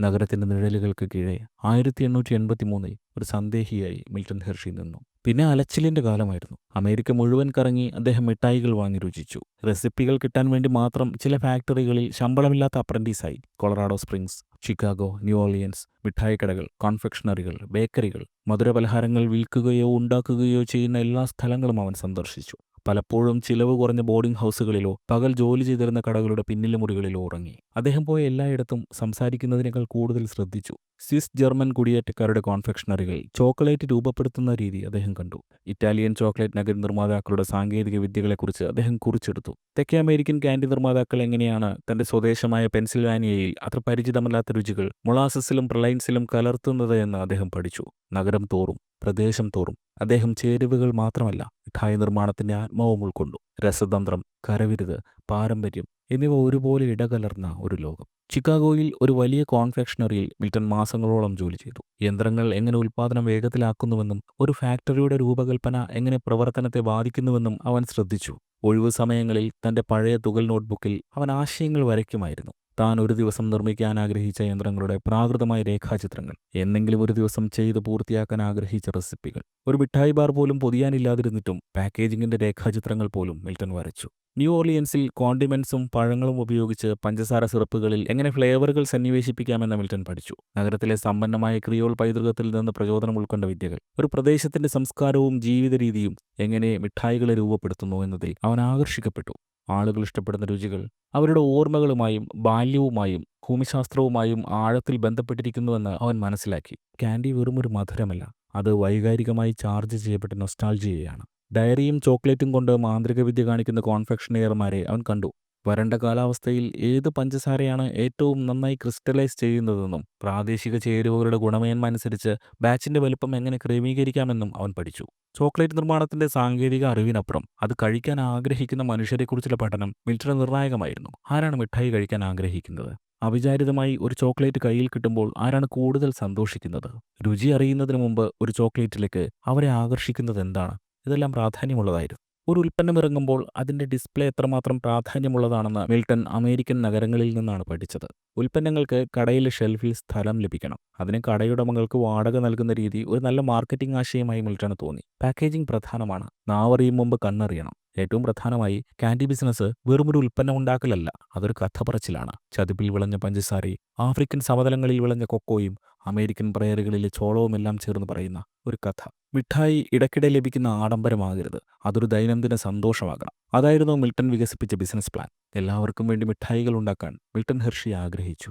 1884 അവൻ പെൻസിൽവാനിയയിലെ ലങ്കാസ്റ്ററിലേക്ക് മടങ്ങി. വിജയിയായിട്ടല്ല, തികഞ്ഞ പരാജയമെന്ന് അവനെ കാണുന്ന ആരും അന്ന് പറയുമായിരുന്നു. എന്നാൽ അവൻ്റെ ഉള്ളറിയാം, അതെന്തുമാത്രം അനുഭവങ്ങളും പാഠങ്ങളും കൊണ്ട് നിറഞ്ഞാണിരിക്കുന്നതെന്നറിയാം. ആരും അവനെ ഗൗനിച്ചില്ല. അങ്ങനെയൊരാൾ തിരിച്ചെത്തിയതായി പോലും ആരും അറിഞ്ഞില്ല. അവൻ ആരെയും അഭിമുഖീകരിക്കാൻ ആഗ്രഹിച്ചുമില്ല. മിൽട്ടൺ ഒരു പൂർണ്ണ വൃത്തം പൂർത്തിയാക്കിയിരിക്കുന്നു. ഇവിടെ ഇനി എന്താണ് ചെയ്യാനുള്ളത്? അവൻ ചിന്തിച്ചു. അവൻ ഈ ലോകത്തിൽ ആകെ അറിയാവുന്നത് മിഠായികൾ ഉണ്ടാക്കാനാണ്. അതിൽ തന്നെ ഏറ്റവും മനോഹരമായ കരാമലുകൾ ഉണ്ടാക്കാൻ. അതുമാത്രമേ ഇനി ആയുസ്സിൽ ചെയ്യാനും ബാക്കിയുള്ളൂ. മിൽട്ടൺ ഹെർഷി രണ്ടും കൽപ്പിച്ചിറങ്ങി. അവൻ തന്റെ അമ്മയുടെ സഹോദരി മാത്യുവിനെ കാണാൻ പോയി. മിൽട്ടനോട് അതിരറ്റ വാത്സല്യമുള്ള സ്നേഹനിധിയായിരുന്നു മാത്യു. ആ 2 സ്ത്രീകൾ, ഹാനിയും മാത്യുവും ചേർന്ന് അവരുടെ ജീവിത സമ്പാദ്യത്തിൽ ബാക്കിയുണ്ടായിരുന്നതെല്ലാം വിറ്റ് അവന് പണം നൽകി. അവനോട് മിഠായികൾ ഉണ്ടാക്കാൻ പറഞ്ഞു. എല്ലാം ആദ്യം മുതൽ തുടങ്ങണം. എവിടെ തുടങ്ങണം? അതായിരുന്നു ഏറെ നാളത്തെ ആലോചന. ഒടുവിൽ കൊളറാഡോയിലെ ഡെൻവറിൽ താൻ പരീക്ഷിച്ച് വിജയിച്ച ഫ്രഷ് മിൽക്ക് ഉപയോഗിച്ച് നിർമ്മിക്കുന്ന കരാമൽ തന്നെയാകാം ആദ്യത്തെ ഉൽപ്പന്നമെന്ന് ഉറപ്പിച്ചു. ഒരു വർഷം ഡെൻവറിൽ ജോലി ചെയ്ത സമയത്ത് അതിന്റെ രുചി അവനെ അത്രയേറെ ആകർഷിച്ചിരുന്നു. പെൻസിൽവാനിയക്കാർക്ക് ആ രുചി അറിയില്ല. അത് ലെങ്കാസ്റ്ററിലെ തെരുവുകളിൽ നിറയ്ക്കണം. അവൻ തന്റെ ജീവിതത്തിലെ 4ാമത്തെ കാൻഡി ഷോപ്പ് തുറന്നു. കടയ്ക്ക് പേരിട്ടു ലെങ്കാസ്റ്റർ കരാമൽ കമ്പനി. പിന്നീട് ഐതിഹാസികമായ ലെങ്കാസ്റ്റർ കരാമൽ കമ്പനി. ലെങ്കാസ്റ്ററിലെ ചർച്ച് സ്ട്രീറ്റിലുള്ള ഒരു ചെറിയ വെയർഹൗസിൽ മിൽട്ടൺ ഹേർഷി കൈകൊണ്ട് കരാമലുകൾ ഉണ്ടാക്കാൻ തുടങ്ങി. സൗകര്യങ്ങൾ പരിമിതമാണ്, വിഭവങ്ങൾ കുറവും. വീണ്ടും ഒന്നും നഷ്ടപ്പെടാനില്ലാത്ത ഒരുവനെ പോലെ മിൽട്ടൺ ജോലി ചെയ്തു. അമ്മ ഫാനിയും അമ്മായി മാറ്റുവും പലപ്പോഴും കരാമലുകൾ പൊതിയുന്നതിനും പാക്കേജിങ്ങിനും സഹായിച്ചു. ഒരു മനുഷ്യൻ എത്രമാത്രം ദുരിതങ്ങളിലൂടെ കടന്നുപോകുമ്പോഴാണ് ആദ്യത്തെ വെളിച്ചം കാണുന്നതെന്ന് നിങ്ങൾക്കറിയാമോ? ചിലർക്കത് അനന്തമായ കാത്തിരിപ്പാണ്, ചിലർക്കത് അവസാന ശ്വാസത്തിന് തൊട്ടു മുമ്പാവും. മിൽട്ടണ് അത് ലെങ്കാസ്റ്ററിലാണ് സംഭവിച്ചത്. അവന് ബ്രേക്കിംഗ് പോയിന്റ്. മിൽട്ടന്റെ കരാമൽ ലെങ്കാസ്റ്ററിൽ വലിയ വിപ്ലവമുണ്ടാക്കി. അത് രുചിക്കാത്തവർ ലെങ്കാസ്റ്ററുകാരനല്ലെന്ന് പറയുന്നിടം വരെ എത്തി. മിൽട്ടന്റെ കരാമൽ രുചിച്ച് മതിപ്പ് തോന്നിയ ഒരു ബ്രിട്ടീഷ് കാൻഡി ഇറക്കുമതിക്കാരൻ യൂറോപ്പിലേക്ക് അയക്കാൻ വലിയൊരു ഓർഡർ നൽകി. മിൽട്ടന് പൂർത്തിയാക്കാൻ കഴിയാത്തത്രയും വലിയ ഓർഡറായിരുന്നു അത്. മിൽട്ടൺ ലെങ്കാസ്റ്ററിൽ ഒന്നിലധികം കിയോസ്കുകൾ തുറന്നു. അവിടെ ലൈവ് കരാമൽ രുചിക്കാൻ നഗരവാസികൾ വരി നിന്നു. 1886 ആയപ്പോഴേക്കും മിൽട്ടന്റെ ഫ്രഷ് മിൽക്ക് കരാമലുകളെക്കുറിച്ചുള്ള വാർത്ത കാട്ടുതീ പോലെ പടർന്നു. ലെങ്കാസ്റ്റർ കരാമൽ കമ്പനി അതിവേഗം വികസിക്കാൻ തുടങ്ങി. മിൽട്ടൺ താൻ സമ്പാദിച്ച ഓരോ ഡോളറും വീണ്ടും നിക്ഷേപിച്ചു. ഉപകരണങ്ങളിലും ജീവനക്കാരിലും അടിസ്ഥാന സൗകര്യങ്ങളിലും. അദ്ദേഹം മികച്ച ഉപകരണങ്ങൾ വാങ്ങി. ആവിയിൽ പ്രവർത്തിക്കുന്ന യന്ത്രങ്ങൾ സ്ഥാപിച്ചു. കൂടുതൽ തൊഴിലാളികളെ നിയമിച്ചു. തന്റെ കമ്പനിയിൽ എല്ലാവർക്കും അദ്ദേഹം രണ്ടാമതൊരവസരം നൽകി. ജീവിതം തനിക്ക് നൽകിയതുപോലെ. പോരാട്ടമില്ലാതെ മിഠായി കമ്പനികൾക്ക് യാത്ര ചെയ്യാനാവില്ല. ഓരോ മുന്നേറ്റവും പുതിയ സമ്മർദ്ദങ്ങളാണ്. വിതരണത്തിലെ വെല്ലുവിളികൾ, തൊഴിലാളി പ്രശ്നങ്ങൾ, മൂലധനത്തിനുള്ള നിരന്തരമായ ആവശ്യം. രാത്രിയിൽ തൊഴിലാളികളെല്ലാം മടങ്ങി യന്ത്രങ്ങൾ നിശബ്ദമാകുമ്പോൾ മിൽട്ടൺ തന്റെ ഓഫീസിൽ തനിച്ചിരുന്ന് കണക്കുകൂട്ടും. ഇൻവോയ്സുകളെക്കുറിച്ച് ആകുലപ്പെടും. വികസനത്തെക്കുറിച്ച് സ്വപ്നം കാണും. വീണ്ടും ഒരു തകർച്ചയെ ഭയക്കും. പ്രതിസന്ധികൾക്കിടയിലും ജീവിതത്തിൽ ആദ്യമായി കാറ്റ് അവൻ അനുകൂലമായിരുന്നു. വിൽപ്പന കുതിച്ചുയർന്നു. രാജ്യത്തിന്റെ വിവിധ ഭാഗങ്ങളിൽ നിന്നും യൂറോപ്പിൽ നിന്ന് പോലും ഓർഡറുകൾ പ്രവഹിച്ചു. ചിക്കാഗോ, ന്യൂയോർക്ക്, ലണ്ടൻ എന്നിവിടങ്ങളിലെ വ്യാപാരികൾ ലെങ്കാസ്റ്റർ കാരമലുകൾ വിൽക്കാൻ തുടങ്ങി. ബ്രാൻഡ് ദേശീയ തലത്തിൽ ശ്രദ്ധ നേടി. താൻ സങ്കല്പിച്ചതിലും വലിയ ഒന്നിന്റെ വക്കിലാണെന്ന് മിൽട്ടൺ അറിഞ്ഞു. അപ്പോഴും മിൽട്ടൺ അവിവാഹിതനായി തുടർന്നു. വിവാഹത്തിന് അമ്മയും അമ്മായിയും നിർബന്ധിക്കുമ്പോഴും താൻ ആഴത്തിൽ ബന്ധിതനായിരിക്കുന്ന മധുരവുമായി ജീവിക്കാനും അതിൽ കൂടുതൽ ശ്രദ്ധ നൽകാനും വിപുലീകരണത്തിനുമാണ് മിൽട്ടൺ ശ്രമിച്ചത്. 1886 അവസാനത്തോടെ ലെങ്കാസ്റ്റർ കാരമൽ കമ്പനി അമേരിക്കയിലെ ഏറ്റവും പ്രശസ്തമായ കോൺഫെക്ഷണറികളിൽ ഒന്നായി വളർന്നു. പെൻസിൽവാനിയയിലെ മൗണ്ട് ജോയിൽ മിൽട്ടൺ ഹേർഷി 2ാമത്തെ ഫാക്ടറി തുറന്നു. അദ്ദേഹത്തിന്റെ ബിസിനസിന്റെ വ്യാപ്തി ഓരോ മാസവും വർദ്ധിച്ചുകൊണ്ടിരുന്നു. പക്ഷേ ഉൽപ്പന്നത്തിൽ നിന്ന് അദ്ദേഹം ഒരിക്കലും ശ്രദ്ധ മാറ്റിയില്ല. മിൽട്ടൺ കാരമലുകൾക്കപ്പുറം ചിന്തിക്കാൻ തുടങ്ങി. കമ്പനിയുടെ ലാഭം വർദ്ധിച്ചപ്പോൾ ഹെർഷി മിഠായി ലോകത്തെ മാറിക്കൊണ്ടിരിക്കുന്ന അഭിരുചികൾ ശ്രദ്ധിച്ചു. അമേരിക്കയിൽ ഒരു ആഡംബര വസ്തുവായിരുന്ന ചോക്ലേറ്റ് കൂടുതൽ പ്രചാരത്തിലായിക്കൊണ്ടിരിക്കുന്ന കാലമാണ്. അക്കാലത്ത് അത് ധനികർക്ക് മാത്രമുള്ള മധുരമുള്ളൊരു വിരുന്നാണ്. കൂടുതലും യൂറോപ്പിൽ നിന്ന് ഇറക്കുമതി ചെയ്യുന്നതും സാധാരണ ഉപഭോക്താക്കൾക്ക് താങ്ങാനാവാത്ത വിലയുമുള്ളതാണ്. ഇതിൽ മിൽട്ടൺ ഒരു സാധ്യത കണ്ടു. ഒഴിവു സമയങ്ങളിൽ അദ്ദേഹം ചോക്ലേറ്റ് നിർമ്മാണ വിദ്യകൾ പഠിക്കാൻ തുടങ്ങി. വർത്തമാനകാലത്തെ ശ്രദ്ധാപൂർവം പരിപോഷിപ്പിക്കുമ്പോൾ തന്നെ ഭാവിയെക്കുറിച്ച് ചിന്തിച്ചു. അധികം വൈകാതെ ചോക്ലേറ്റ് യന്ത്രങ്ങളിലും അതിന്റെ പാചകക്കുറിപ്പുകളിലും അദ്ദേഹം കൂടുതൽ സമയവും പണവും നിക്ഷേപിക്കാൻ തുടങ്ങി. 1886 യൂറോപ്പിൽ നിന്ന് ചോക്ലേറ്റ് നിർമ്മാണ ഉപകരണങ്ങൾ ഇറക്കുമതി ചെയ്ത് തന്റെ കാരമലുകൾക്ക് ചോക്ലേറ്റ് കോട്ടിംഗ് ഉണ്ടാക്കാൻ ആരംഭിച്ചു. അന്നത് പുതുമയായിരുന്നു. അമേരിക്കൻ മധുരത്തെ എന്നേക്കുമായി മാറ്റിയ കോട്ടിംഗ്. ചോക്ലേറ്റ് ചിലവേറിയതാണ്, എളുപ്പത്തിൽ കേടുവരും, വലിയ ബാച്ചുകളിൽ ഉൽപ്പാദിപ്പിക്കാൻ പ്രയാസമാണ്. ഇത്തരം വിവരണങ്ങളിൽ മറ്റുള്ളവർ നിരാശ കണ്ടെടുത്ത് ഹെർഷി ഉപയോഗിക്കപ്പെടാത്ത ഒരവസരം കണ്ടു. കരാമലുണ്ടാക്കുന്നയാളായിട്ടല്ല നമ്മൾ ഹെർഷിയെ അറിയുക, വലുത് വരാനിരിക്കുന്നതേ ഉണ്ടായിരുന്നുള്ളൂ. അതിന്റെ സിറപ്പ് കൂട്ട് ലെങ്കാസ്റ്ററിലെ കാരമൽ പോട്ടിൽ പതുക്കെ തയ്യാറായിക്കൊണ്ടിരുന്നു. കരാമലുകൾ കൊണ്ട് മാത്രം എത്രകാലം പിടിച്ചു നിൽക്കാനാകുമെന്ന് മിൽട്ടൺ അറിയില്ല. പുതിയതെന്തെങ്കിലും സൃഷ്ടിക്കണമെങ്കിൽ അത് ലെങ്കാസ്റ്റർ കരാമലിന്റെ ലെഗസി ആവർത്തിക്കുന്ന ഒന്നായിരിക്കണം. അതുകൊണ്ട് തന്നെ ശ്രദ്ധയോടെ വേണം. അതിന് അറ്റ്ലാന്റിക് കടക്കണം. അവിടെ കഥകളും ഗന്ധങ്ങളും രുചികളും ഒരുമിച്ച് തെരുവിൽ നടക്കാനിറങ്ങുന്ന യൂറോപ്യൻ ഹാർട്ട്ലാൻഡിലെത്തണം. ആ വിളി മിൽട്ടണ് കേൾക്കാതിരിക്കാനായില്ല. 1891 മിൽട്ടൺ എസ് ഹേർഷി യൂറോപ്പിലേക്ക് പോയി. കൗതുകമുള്ളൊരു വിദ്യാർത്ഥിയെപ്പോലെ, മധുരത്തിന്റെ അറിയാത്ത കടലുകളിൽ കപ്പലോട്ടാൻ പോകുന്ന നാവികനെപ്പോലെ, തീർത്ഥാടകനെപ്പോലെ. ഫ്രാൻസിലാണ് ആദ്യം എത്തിയത്. അവിടെ ചോക്ലേറ്റ് നിർമ്മാണം ഓപ്പറയേക്കാൾ ഗൗരവമുള്ളൊരു കലാരൂപമാണെന്ന് മിൽട്ടൺ കണ്ടു. പാരീസിൽ നെപ്പോളിയന്റെയും ഫ്രഞ്ച് രാജകുടുംബത്തിന്റെയും ചോക്ലേറ്റ് നിർമ്മാതാവായിരുന്ന ഐതിഹാസികമായ ഡെബോവൻ ഗല്ലൈസ് അദ്ദേഹം സന്ദർശിച്ചു. ഓറഞ്ച് ബ്ലോസം, റോസ് തുടങ്ങിയ സുഗന്ധങ്ങൾ ചേർത്ത അവരുടെ ചോക്ലേറ്റ് ലൈറ്റ് നാവിൽ ഉരുകിത്തീരുന്ന ഒരു കവിത പോലെ തോന്നി. അവരുടെ ഷോപ്പിലെ മനോഹരമായ കൗണ്ടറുകൾ, സ്വർണം പൂശിയ സീലിംഗുകൾ, തിളങ്ങുന്ന ട്രഫിളുകളും ചോക്ലേറ്റ് പാസ്റ്റിലുകളും നിറഞ്ഞ ഗ്ലാസ് ജാറുകൾ എന്നിവ ചോക്ലേറ്റ് എത്രമാത്രം ശുദ്ധീകരിക്കപ്പെട്ടതായിരിക്കാമെന്ന് മിൽട്ടന് സൂചന നൽകി. ആരോഗ്യത്തിന്റെയും ആസ്വാദനത്തിന്റെയും പാരമ്പര്യത്തിന്റെയും മിശ്രിതത്തെക്കുറിച്ച് ജിജ്ഞാസയോടെ പൂക്കളും ഔഷധ സസ്യങ്ങളും ചേർന്ന ചോക്ലേറ്റുകളായ പിസ്റ്റോൾസ് ഡി മേരി ആന്റോണറ്റിന്റെ പെട്ടികൾ അദ്ദേഹം വാങ്ങി. ചോക്ലേറ്റ് കേവലം രുചി മാത്രമല്ല, അനുഭവമാണെന്ന് പാരീസ് അദ്ദേഹത്തെ പഠിപ്പിച്ചു. എന്നാൽ മിൽട്ടനെ പൂർണ്ണമായും കീഴടക്കി കളഞ്ഞത് ജർമ്മനിയും സ്വിറ്റ്സർലാൻഡുമായിരുന്നു. ജർമ്മനിയിൽ തങ്ങളുടെ ചോക്ലേറ്റുകൾ വിതരണം ചെയ്യാൻ വെൻഡിംഗ് മെഷീനുകൾ ഉപയോഗിക്കുന്ന രീതി പരീക്ഷിച്ചിരുന്ന സ്റ്റോൾവർഗ് ചോക്ലേറ്റ്സിനെ കുറിച്ച് പഠിച്ചു. യന്ത്രവൽക്കരണം മിൽട്ടൺ എപ്പോഴും ദൗർബല്യമാണ്. ചോക്ലേറ്റിനെ ജനാധിപത്യവൽക്കരിക്കുന്നത് ഇങ്ങനെയാവണമെന്ന് മിൽട്ടന് തോന്നി. ജർമ്മനി പാരീസിനെയോ ബോൺവില്ലെയോ പോലെ അത്ര റൊമാൻറ്റിക് ആയിരുന്നില്ല. പക്ഷേ മിൽട്ടന്റെ പ്രായോഗികവും ദീർഘവീക്ഷണമുള്ളതുമായ മനസ്സിന് ഇത് പ്രചോദനം നൽകി. നേർത്ത കൊക്കോയും മിൽക്ക് മെയ്ഡും ചേർത്ത് മധുരമാക്കിയ സ്റ്റോൾവർഗ് മിൽക്ക് ബാറുകൾ ഒന്നാന്തരമായിരുന്നു. ഒരു വ്യവസായവൽകൃത ചോക്ലേറ്റ്, അമേരിക്കയ്ക്ക് പറ്റിയത്. എന്നാൽ സ്വിറ്റ്സർലൻഡിനെ പോലെ മറ്റൊന്നും അദ്ദേഹത്തെ അത്രയധികം സ്വാധീനിച്ചില്ല. ആൽപൈൻ പട്ടണങ്ങളായ സൂറിച്ചിലും വെവയിലും മിൽട്ടൺ തന്റെ അഭിലാഷങ്ങളെ എന്നേക്കുമായി പുനർനിർവചിക്കുന്ന തരം ചോക്ലേറ്റുകൾ രുചിച്ചു. റൊഡോൾഫ് ലിൻഡ് കണ്ടുപിടിച്ച കൊഞ്ചിങ് മെത്തേഡ് ഉപയോഗിച്ച് ഉയർന്ന നിലവാരമുള്ള പാലും കൊക്കോയും സംയോജിപ്പിച്ച് മൃദുലമായ, വായിൽ അലിഞ്ഞു ചേരുന്ന മിൽക്ക് ചോക്ലേറ്റ് നിർമ്മാണത്തിൽ സ്വിസ് ചോക്ലേറ്റ് നിർമ്മാതാക്കൾ വൈദഗ്ധ്യം നേടിയിരുന്നു. ആദ്യത്തെ വിജയകരമായ മിൽക്ക് ചോക്ലേറ്റ് ബാർ കണ്ടുപിടിക്കാൻ ഹെൻറി നെസ്ലെയുമായി പങ്കുചേർന്ന ഡാനിയൽ പീറ്ററിന്റെ ഫാക്ടറി മിൽട്ടൺ സന്ദർശിച്ചു. അവിടെ മിൽക്ക് ബാർ അമേരിക്കയിൽ സാധാരണയായി കണ്ടുവരുന്ന പൊട്ടുന്ന തരിതരിയായ ചോക്ലേറ്റിൽ നിന്ന് തികച്ചും വ്യത്യസ്തമായിരുന്നു. പീറ്ററിന്റെ മിൽക്ക് ചോക്ലേറ്റ് കടിച്ചപ്പോൾ മിൽട്ടൺ ഒരു തിരിച്ചറിവുണ്ടായി. കുട്ടികൾ മുതൽ മുതിർന്നവർ വരെ, ധനികരോ ദരിദ്രരോ ആകട്ടെ, എല്ലാവർക്കും ഇഷ്ടപ്പെടുന്ന ഒന്നായിരിക്കും ഇത്. ചോക്ലേറ്റിന് മാർദ്ദവം ലഭിക്കാൻ കൊഞ്ചിങ് രീതി ഉപയോഗിച്ച ആദ്യത്തെ ചോക്ലേറ്റ് ബാറുകളിലൊന്നായ ലിൻ സർഫിൻ ബാറും മിൽട്ടനെ ഞെട്ടിച്ചു. പ്രശസ്തമായ ടോബ്ലറോൺ ത്രികോണ രൂപത്തിലാകും മുമ്പ് മിൽട്ടൺ അത് രുചിച്ചു. അതിൽ ഹാസൽനട്ട് ഫില്ലിങ്ങുകൾ ചേർക്കാൻ നിർമ്മാതാക്കൾ കാണിച്ച ധൈര്യത്തെ മിൽട്ടൺ മനസ്സുകൊണ്ട് അഭിനന്ദിച്ചു. സ്വിസ് ചോക്ലേറ്റുകൾക്ക് ആഡംബരമില്ലാത്ത ഒരുതരം ഗംഭീരതയുണ്ടായിരുന്നു. മിൽട്ടൺ പകർത്താൻ ആഗ്രഹിച്ച ഒരു സന്തുലിതാവസ്ഥ. യൂറോപ്പിൽ ചോക്ലേറ്റ് നിർമ്മാണ യന്ത്രങ്ങൾ അന്വേഷിച്ചു പോയ മിൽട്ടണ് ലഭിച്ചത് സ്വിസ് ചോക്ലേറ്റുകളുടെ ഫിലോസഫിയാണ്. അതാണ് താൻ പകർത്തേണ്ടത് എന്ന തിരിച്ചറിവാണ്. സ്വിസ് സത്രങ്ങളിലെ ശാന്തമായ രാത്രികളിൽ പീറ്ററിന്റെയും ലിൻഡിന്റെയും കെയ്ലറുടെയും ചോക്ലേറ്റ് ബാറുകൾ അടുക്കി വെച്ച് മിൽട്ടൺ ഇരുന്നു. കൊക്കോയുടെ ഭാഷ മനസ്സിലാക്കാൻ, അവയുടെ ഗന്ധം ശ്വസിച്ചു. അടുത്ത വർഷം 1893 മിൽട്ടൺ ഹെർഷി ചിക്കാഗോയിൽ നടന്ന വേൾഡ് കൊളംബിയൻ എക്സ്പോസിഷനിൽ പങ്കെടുത്തു. ആധുനിക അമേരിക്കയുടെയും കൊളംബസ് അമേരിക്ക കണ്ടെത്തിയതിന്റെ 400-ാം വാർഷികത്തിന്റെയും ഈ ഉത്സവം കലയുടെയും വ്യവസായത്തിന്റെയും ഒരു മിന്നുന്ന ദൃശ്യവിരുന്നായിരുന്നു. ഇലക്ട്രിക് വിളക്കുകൾ, ചലിക്കുന്ന നടപ്പാതകൾ, വാസ്തുവിദ്യയിലെ അത്ഭുതങ്ങൾ എന്നിവയൊക്കെ അവിടെ ഉണ്ടായിരുന്നു. എന്നാൽ ഹെർഷിയെ സംബന്ധിച്ചിടത്തോളം യഥാർത്ഥ അത്ഭുതം ചോക്ലേറ്റ് നിർമ്മാണ യന്ത്രങ്ങളായിരുന്നു. എക്സ്പോസിഷനിലെ മെഷീനറി ഹാളിന്റെ തിരക്കേറിയ ഇടനാഴികളിൽ മിൽട്ടൺ ഒരു വലിയതും സങ്കീർണവുമായ ജർമ്മൻ ചോക്ലേറ്റ് നിർമ്മാണ യന്ത്രം കണ്ടെത്തി. ഗ്രൈൻഡറുകൾ, മിക്സറുകൾ, കൊഞ്ചുകൾ, ടെമ്പറിംഗ് ഡ്രമ്മുകൾ, അസംസ്കൃത കൊക്കോ ബീൻസ് ഒന്നാംകിട ചോക്ലേറ്റ് ബാറുകളാക്കി മാറ്റുന്നതിനുള്ള യന്ത്രങ്ങൾ. അദ്ദേഹം ആ ഉപകരണങ്ങളുടെ മുഴുവൻ സെറ്റും അപ്പോൾ തന്നെ വാങ്ങി. അതൊരു സാധാരണ നിക്ഷേപമായിരുന്നില്ല. ചോക്ലേറ്റ് നിർമ്മാണത്തിൽ അദ്ദേഹത്തിന് മുൻപരിചയമില്ല. അദ്ദേഹത്തിന്റെ ലങ്കാസ്റ്റർ കാരമൽ കമ്പനി അഭിവൃദ്ധി പ്രാപിക്കുകയാണ്. അതിൽ നിന്നും ശ്രദ്ധ മാറ്റാൻ പ്രായോഗികമായി ഒരു കാരണവും ഉണ്ടായിരുന്നില്ല. എന്നാൽ മിൽട്ടൺ ഹെർഷി ആ സ്വപ്നത്തിൽ വിശ്വസിച്ചു. അമേരിക്കയിൽ മറ്റാരും കണ്ടിട്ടില്ലാത്ത ഒന്ന് അദ്ദേഹം കണ്ടു. ചോക്ലേറ്റ് ജനങ്ങളുടെ പ്രിയപ്പെട്ട മധുരമായി മാറാൻ പോവുകയാണ്. പുതിയതായി വാങ്ങിയ യന്ത്രങ്ങളുമായി മിൽട്ടൺ പെൻസിൽവാനിയയിലേക്ക് ആവേശത്തോടെ മടങ്ങി.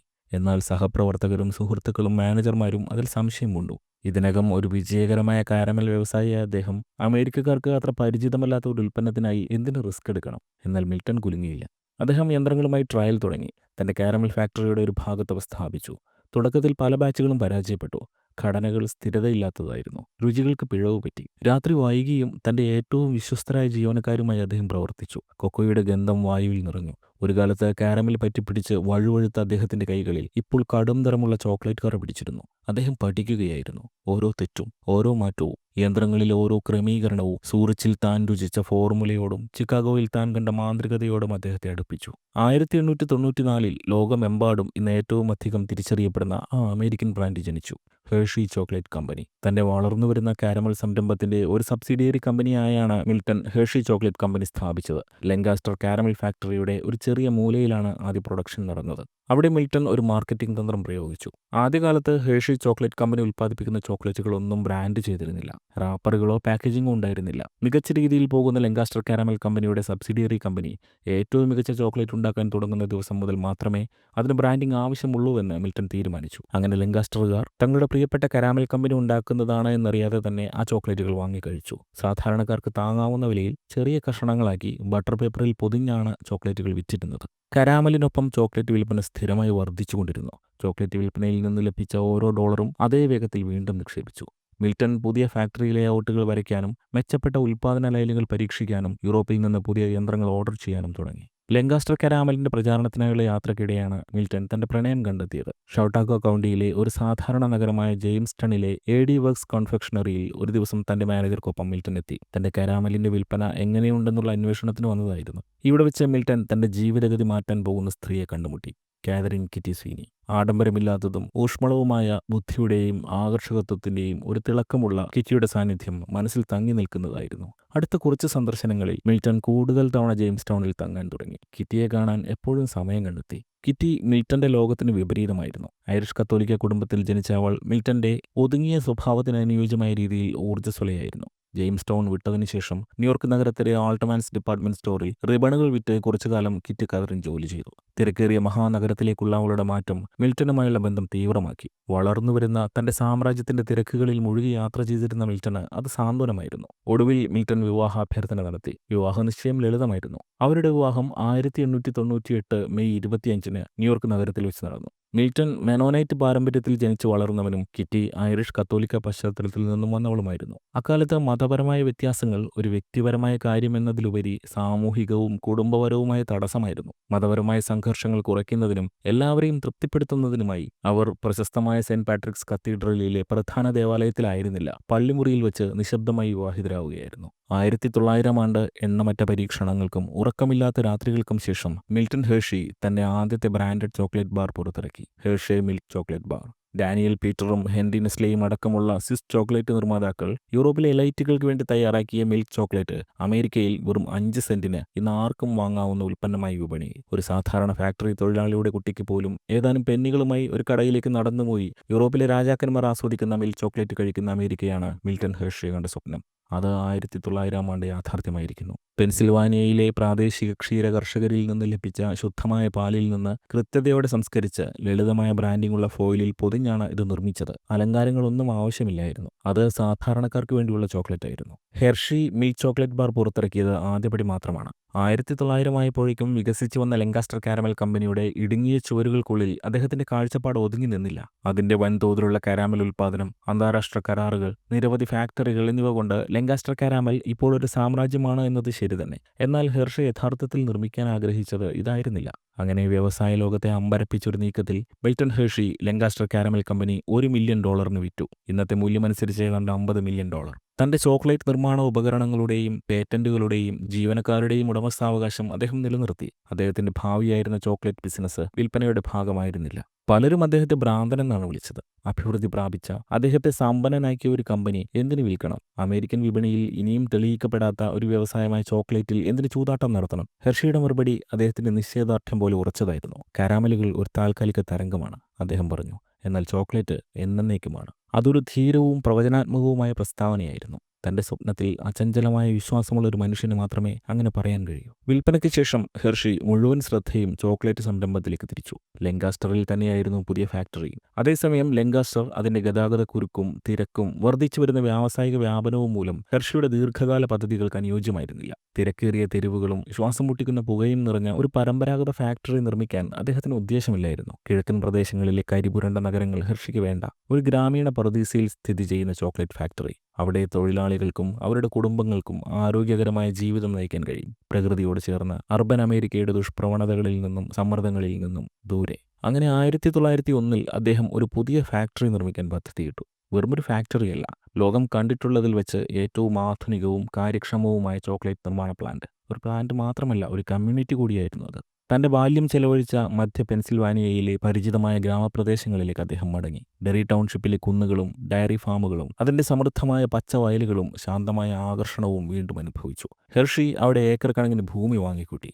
അതെല്ലാം അദ്ദേഹത്തിന്റെ തൊഴിലാളികൾക്ക് വേണ്ടിയായിരുന്നു. മിൽട്ടൺ ഹേർഷി തന്റെ തൊഴിലാളികളെ ഒരു യന്ത്രത്തിലെ പാർട്സുകളായി കണ്ടില്ല.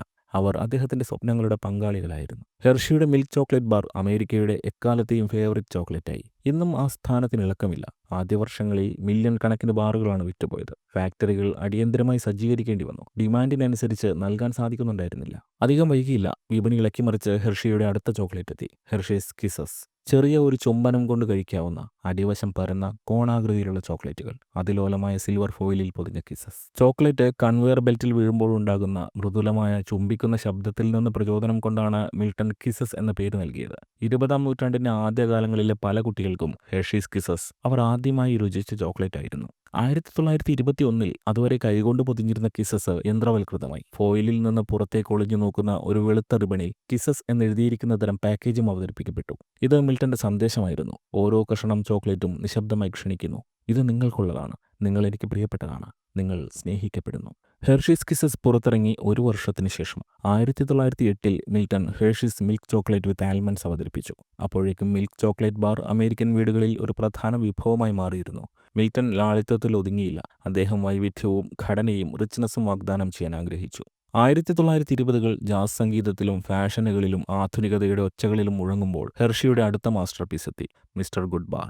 വറുത്ത കപ്പലണ്ടികൾ നിറഞ്ഞ ഒരു ചോക്ലേറ്റ് ബാർ. മിസ്റ്റർ ഗുഡ് ബാറിന്റെ യഥാർത്ഥ വൈഭവം അതിന്റെ താങ്ങാനാവുന്ന വിലയിലും പോഷക ഗുണത്തിലുമായിരുന്നു. പ്രോട്ടീൻ സമ്പുഷ്ടമായ നിലക്കടല, പ്രത്യേകിച്ച് തുടർന്നുണ്ടായ ഗ്രേറ്റ് ഡിപ്രഷൻ കാലത്ത് വലിയ ആശ്വാസമായിരുന്നു. ഏതാനും സെന്റുകൾക്ക് മനോഹരമായ മഞ്ഞയും ചുവപ്പും പേപ്പറിൽ പൊതിഞ്ഞ ഹെൽത്ത് ബാർ വാങ്ങാൻ കഴിയുമായിരുന്നു. ദുരിതങ്ങൾ ചൂഷണം ചെയ്യുന്ന ഒരു ബിസിനസ് കെട്ടിപ്പടുക്കാൻ മിൽട്ടൺ ഹെർഷി ഒരിക്കലും ആഗ്രഹിച്ചിരുന്നില്ല. നേരെമറിച്ച് ആളുകൾക്ക് ഏറ്റവും ആവശ്യമുള്ളപ്പോൾ പ്രയാസകരമായ സമയങ്ങളിൽ തന്റെ ഉൽപ്പന്നങ്ങൾ ലഭ്യമാക്കാൻ അദ്ദേഹം ആഗ്രഹിച്ചു. മിസ്റ്റർ ഗുഡ് ബാർ ഒരു മിഠായി ബാർ മാത്രമല്ലായിരുന്നു. അത് അതിജീവനവും അന്തസ്സും അധികമൊന്നുമില്ലാത്തവർക്ക് സംതൃപ്തിയുമായിരുന്നു. 1926 കമ്പനി ചോക്ലേറ്റിനെ ഖരരൂപത്തിൽ നിന്ന് മാറ്റി പരീക്ഷിച്ച് ഹെർഷീസ് ചോക്ലേറ്റ് സിറപ്പ് പുറത്തിറക്കി. തുടക്കത്തിൽ സോഡ ഫൗണ്ടൻ പാനീയങ്ങളും മിൽക്ക് ഷേക്കുകളും ഉണ്ടാക്കാൻ ഡ്രഗ് സ്റ്റോറുകൾക്ക് വിറ്റിരുന്ന ഈ സിറപ്പ് പെട്ടെന്ന് അമേരിക്കൻ അടുക്കളകളിൽ ഇടം നേടി. സിറപ്പിന് ശേഷം 2 വർഷം കഴിഞ്ഞപ്പോൾ മറ്റൊരു പരിവർത്തനപരമായ ആശയമെത്തി: Hershey's semi sweet chocolate chips. 1928 പുറത്തിറങ്ങിയത്. നമുക്കറിയാവുന്ന ചോക്ലേറ്റ് ചിപ്പ് കുക്കീസ് 1930-കളിൽ ജനപ്രിയമായതോടെ ഹെർഷീസ് ചിപ്സ് ഇല്ലാത്ത വീടില്ല അമേരിക്കയിലെന്നായി. 1938 ആയപ്പോഴേക്കും അമേരിക്ക യുദ്ധത്തിന്റെ ഭീകരമായ നിഴലിലായിരുന്നു. അപ്പോഴാണ് ക്രാക്കൽ ബാർ വരുന്നത്. ക്രിസ്പ്ഡ് റൈസ് ചേർത്തൊരു മിൽക്ക് ചോക്ലേറ്റ്. പല കമ്പനികളും ചെലവ് ചുരുക്കൽ നടത്തിയിരുന്ന സമയത്ത് ഹെർഷി ചോക്ലേറ്റ് കമ്പനി ഗുണമേന്മയിൽ കൂടുതൽ ശ്രദ്ധിച്ചു. അനിശ്ചിതമായ സമയങ്ങളിൽ പോലും ആഘോഷിക്കപ്പെടുന്ന ഉൽപ്പന്നങ്ങൾ നിർമ്മിച്ചു. 1912 ആദ്യ മാസങ്ങളിൽ മിൽട്ടണും ഭാര്യ കാതറിൻ കിറ്റി ഹെർഷിയും യൂറോപ്പിലേക്ക് ഒരു യാത്ര പോകാൻ തീരുമാനിച്ചു. കാതറിന്റെ ആരോഗ്യം അത്ര നല്ലതായിരുന്നില്ല. സൗമ്യമായ ഇറ്റാലിയൻ കാലാവസ്ഥയും ഇംഗ്ലണ്ടിലെ ചികിത്സയും ഫലം ചെയ്യുമെന്ന് അവർ വിശ്വസിച്ചു. അവർക്ക് രണ്ടുപേർക്കും വിശ്രമിക്കാനും പാരീസിലെയും റോമിലെയും കല്ലുപാകിയ തെരുവുകളിലൂടെ കൈകോർത്ത് നടക്കാനും ബിസിനസിന്റെ ബഹളങ്ങളിൽ നിന്ന് മാറി നിൽക്കാനുമുള്ള ഒരു അവധിക്കാലമായിരുന്നു അത്. അമേരിക്കയിലേക്കുള്ള മടക്കയാത്രയ്ക്കായി അവർ അറ്റ്ലാന്റിക് മുറിച്ചു കടക്കാനിരിക്കുന്ന ഏറ്റവും വലിയ കപ്പൽ തന്നെയാണ് തിരഞ്ഞെടുത്തത്: RMS ടൈറ്റാനിക്. ടൈറ്റാനിക്കിൽ മിൽട്ടണും കാതറിനും വേണ്ടി ഒരു ഫസ്റ്റ് ക്ലാസ് സ്റ്റേറ്റ് റൂമാണ് ബുക്ക് ചെയ്തത്. എന്നാൽ അവസാന നിമിഷം പെൻസിൽവാനിയയിൽ അടിയന്തര ശ്രദ്ധ ആവശ്യമുള്ള ചില ബിസിനസ് കാര്യങ്ങൾ കാരണം ടൈറ്റാനിക്കിലെ യാത്ര ഒഴിവാക്കി അല്പം നേരത്തെ മടങ്ങാൻ മിൽട്ടൺ തീരുമാനിച്ചു. അതുകൊണ്ട് അവർ 3 ദിവസം മുമ്പ് പുറപ്പെട്ട ജർമ്മൻ ലൈനർ അമേരിക്ക എന്ന കപ്പലിൽ വീട്ടിലേക്ക് മടങ്ങി. 1912 ഏപ്രിൽ 10 ടൈറ്റാനിക് സതാംപ്ടണിൽ നിന്ന് ചരിത്രത്തിലേക്ക് യാത്ര തിരിച്ചപ്പോൾ ഹെർഷി ദമ്പതികൾ പാതി ദൂരം പിന്നിട്ടിരുന്നു. ആ തിളക്കമുള്ള കപ്പലിനെ കാത്തിരിക്കുന്ന ഭീകരതയെക്കുറിച്ച് അവർക്കറിയില്ലായിരുന്നു. 4 ദിവസങ്ങൾക്ക് ശേഷം വടക്കൻ അറ്റ്ലാന്റിക്കിന്റെ തണുത്തുറഞ്ഞ ഇരുട്ടിൽ ടൈറ്റാനിക് മുങ്ങിപ്പോയി. എത്ര പേർക്ക് സ്വന്തം കഥയുടെ അവസാനം മാറ്റിയെഴുതാൻ അവസരം ലഭിച്ചിട്ടുണ്ട്? മിൽട്ടൺ ഹെർഷിക്ക് അത് നിരവധി തവണ ലഭിച്ചിട്ടുണ്ട്. ഇനി അത് പറയാനുള്ള നേരമാണ്. എന്തുകൊണ്ടാണ് മിൽട്ടൺ ഹെർഷിയുടെ കഥ പറയേണ്ടതുണ്ടെന്ന് എനിക്ക് തോന്നിയത്? ആ ബിസിനസിന്റെ വലിപ്പം എന്താണെന്ന് ഇന്ന് ലോകത്തിന് മുഴുവനും അറിയാം. അതിന്റെ പിന്നിലുള്ള മനുഷ്യന്റെ വലിപ്പം കൂടി അറിയാനുണ്ട്. വലിയ ആത്മാവുള്ള മിൽട്ടന്റെ അപാരമായ മനുഷ്യസ്നേഹത്തെക്കുറിച്ച് കൂടി പറഞ്ഞാലേ ഈ കഥ പൂർത്തിയാവൂ. 1905 ഹെർഷി ചോക്ലേറ്റ് ഫാക്ടറി ഡെറി ടൗൺഷിപ്പിൽ തുറന്നപ്പോൾ മുതലാണ് വെറും പണത്തിന് വേണ്ടിയല്ല താൻ ചോക്ലേറ്റ് വിൽക്കുന്നതെന്ന മാനസാന്തരം മിൽട്ടൺ ഹെർഷിക്കുണ്ടായത്. താൻ അലഞ്ഞു, നിരവധി തവണ തോറ്റു, ഒടുവിൽ ജയിച്ചു. 100 കണക്കിന് തലമുറകൾക്ക് കഴിയാനുള്ള പണം തൻ്റെ കയ്യിലുണ്ട്. മക്കളോ പിന്തുടർച്ചാവകാശികളോ ഇല്ല. പക്ഷേ താൻ സന്തോഷവാനാണോ? ഇപ്പോഴും പെൻസിൽവാനിയയിലെ ടൗൺഷിപ്പുകളിൽ ആയിരക്കണക്കിന് കുഞ്ഞു മിൽട്ടന്മാർ വിറക് പെറുക്കി വിറ്റും കാലികളെ നോക്കിയും സമ്പാദിക്കുന്ന ചെറിയ നാണയത്തൊട്ടുകൾ തങ്ങളുടെ അമ്മമാരെ ഏൽപ്പിക്കുന്നുണ്ട്. കുടുംബങ്ങൾ ഒരു നേരത്തെ റൊട്ടിയില്ലാതെ വെണ്ടുകീറിയ വായുമായി ജീവിക്കുന്നുണ്ട്. അവർക്ക് പകരം എന്തെങ്കിലും നൽകാതെ തൻ്റെ ജീവിതം കൊണ്ട് ഒരു പ്രയോജനവുമില്ല. അപ്പോൾ മുതൽ മിൽട്ടൺ ക്യാൻഡികളെക്കുറിച്ചും ചോക്ലേറ്റിനെ കുറിച്ചും ആലോചിക്കുന്നത് നിർത്തുകയായിരുന്നു. അദ്ദേഹം മനുഷ്യരെക്കുറിച്ച് ആലോചിച്ചു. എത്ര പേരെ ദാരിദ്ര്യത്തിൽ നിന്നും നിത്യനരകങ്ങളിൽ നിന്നും തനിക്ക് കൈപിടിച്ചുയർത്താനാവുമെന്ന് ചിന്തിച്ചു. ലാഭത്തിനും ഉൽപ്പാദനത്തിനും അപ്പുറത്തേക്ക് നീളുന്ന വിശാലമായ മനുഷ്യസ്നേഹത്തിന്റെ കാഴ്ചപ്പാടോടെ മിൽട്ടൺ എസ്. ഹെർഷി സാമൂഹിക ഉത്തരവാദിത്വത്തിന്റെ ഒരു ജീവിക്കുന്ന സ്മാരകം ഹെർഷി പെൻസിൽവാനിയ എന്നു പേരുള്ള ഒരു മാതൃകാ പട്ടണം വാർത്തെടുക്കാൻ തുടങ്ങി. തൊഴിലാളികൾ കൂലി മാത്രമല്ല, അന്തസ്സും അഭിമാനവും സന്തോഷവും നൽകുന്ന ജീവിത നിലവാരവും അർഹിക്കുന്നു എന്ന് മിൽട്ടൺ വിശ്വസിച്ചു. തുടക്കം മുതൽ ഓരോ തൊഴിലാളിക്കും കുടുംബം വളർത്താനും വലിയ സ്വപ്നങ്ങൾ കാണാനും അർത്ഥവത്തായ ജീവിതം നയിക്കാനും കഴിയുന്ന ഒരിടമായി ഹെർഷിയെ അദ്ദേഹം വിഭാവനം ചെയ്തു. ഒരു വർഷത്തിനുള്ളിൽ ഹെർഷി തന്റെ സ്വന്തം സമ്പത്ത് ഉപയോഗിച്ച് ടൗൺഷിപ്പിലാകെ റോഡുകൾ നിർമ്മിക്കുകയും വീടുകൾ പണിയുകയും യൂട്ടിലിറ്റികൾ പണിത് നൽകുകയും ചെയ്തു. നിരവധി സ്കൂളുകൾ ഉണ്ടാക്കി. അടിസ്ഥാന സൗകര്യങ്ങളിൽ അദ്ദേഹത്തിന്റെ നിക്ഷേപം കേവലം മനുഷ്യസ്നേഹമായിരുന്നില്ല, തൊഴിലാളികൾക്ക് സ്വയം അന്തസ്സ് തോന്നാനും അവരുടെ കുട്ടികൾ സൗന്ദര്യവും ലക്ഷ്യബോധവും നിറഞ്ഞ ചുറ്റുപാടുകളിൽ വളരാനും അദ്ദേഹം ആഗ്രഹിച്ചു. 1909 മിൽട്ടണും ഭാര്യ കാതറീനും ചേർന്ന് അനാഥരായ കുട്ടികൾക്കായി ഹെർഷി ഇൻഡസ്ട്രിയൽ സ്കൂൾ സ്ഥാപിച്ചു. ഇന്നത് മിൽട്ടൺ ഹെർഷി സ്കൂൾ എന്ന പേരിൽ ലോകത്തിലെ ഏറ്റവും വലിയ അനാഥാലയമാണ്. തന്റെ ഫാക്ടറി സ്ഥിതി ചെയ്യുന്ന കൗണ്ടികളിലാകെ ലൈബ്രറികൾ ഉണ്ടാക്കി. 1915 കാതറീൻ ദീർഘനാളത്തെ അസുഖത്തെ തുടർന്ന് അന്തരിച്ചു.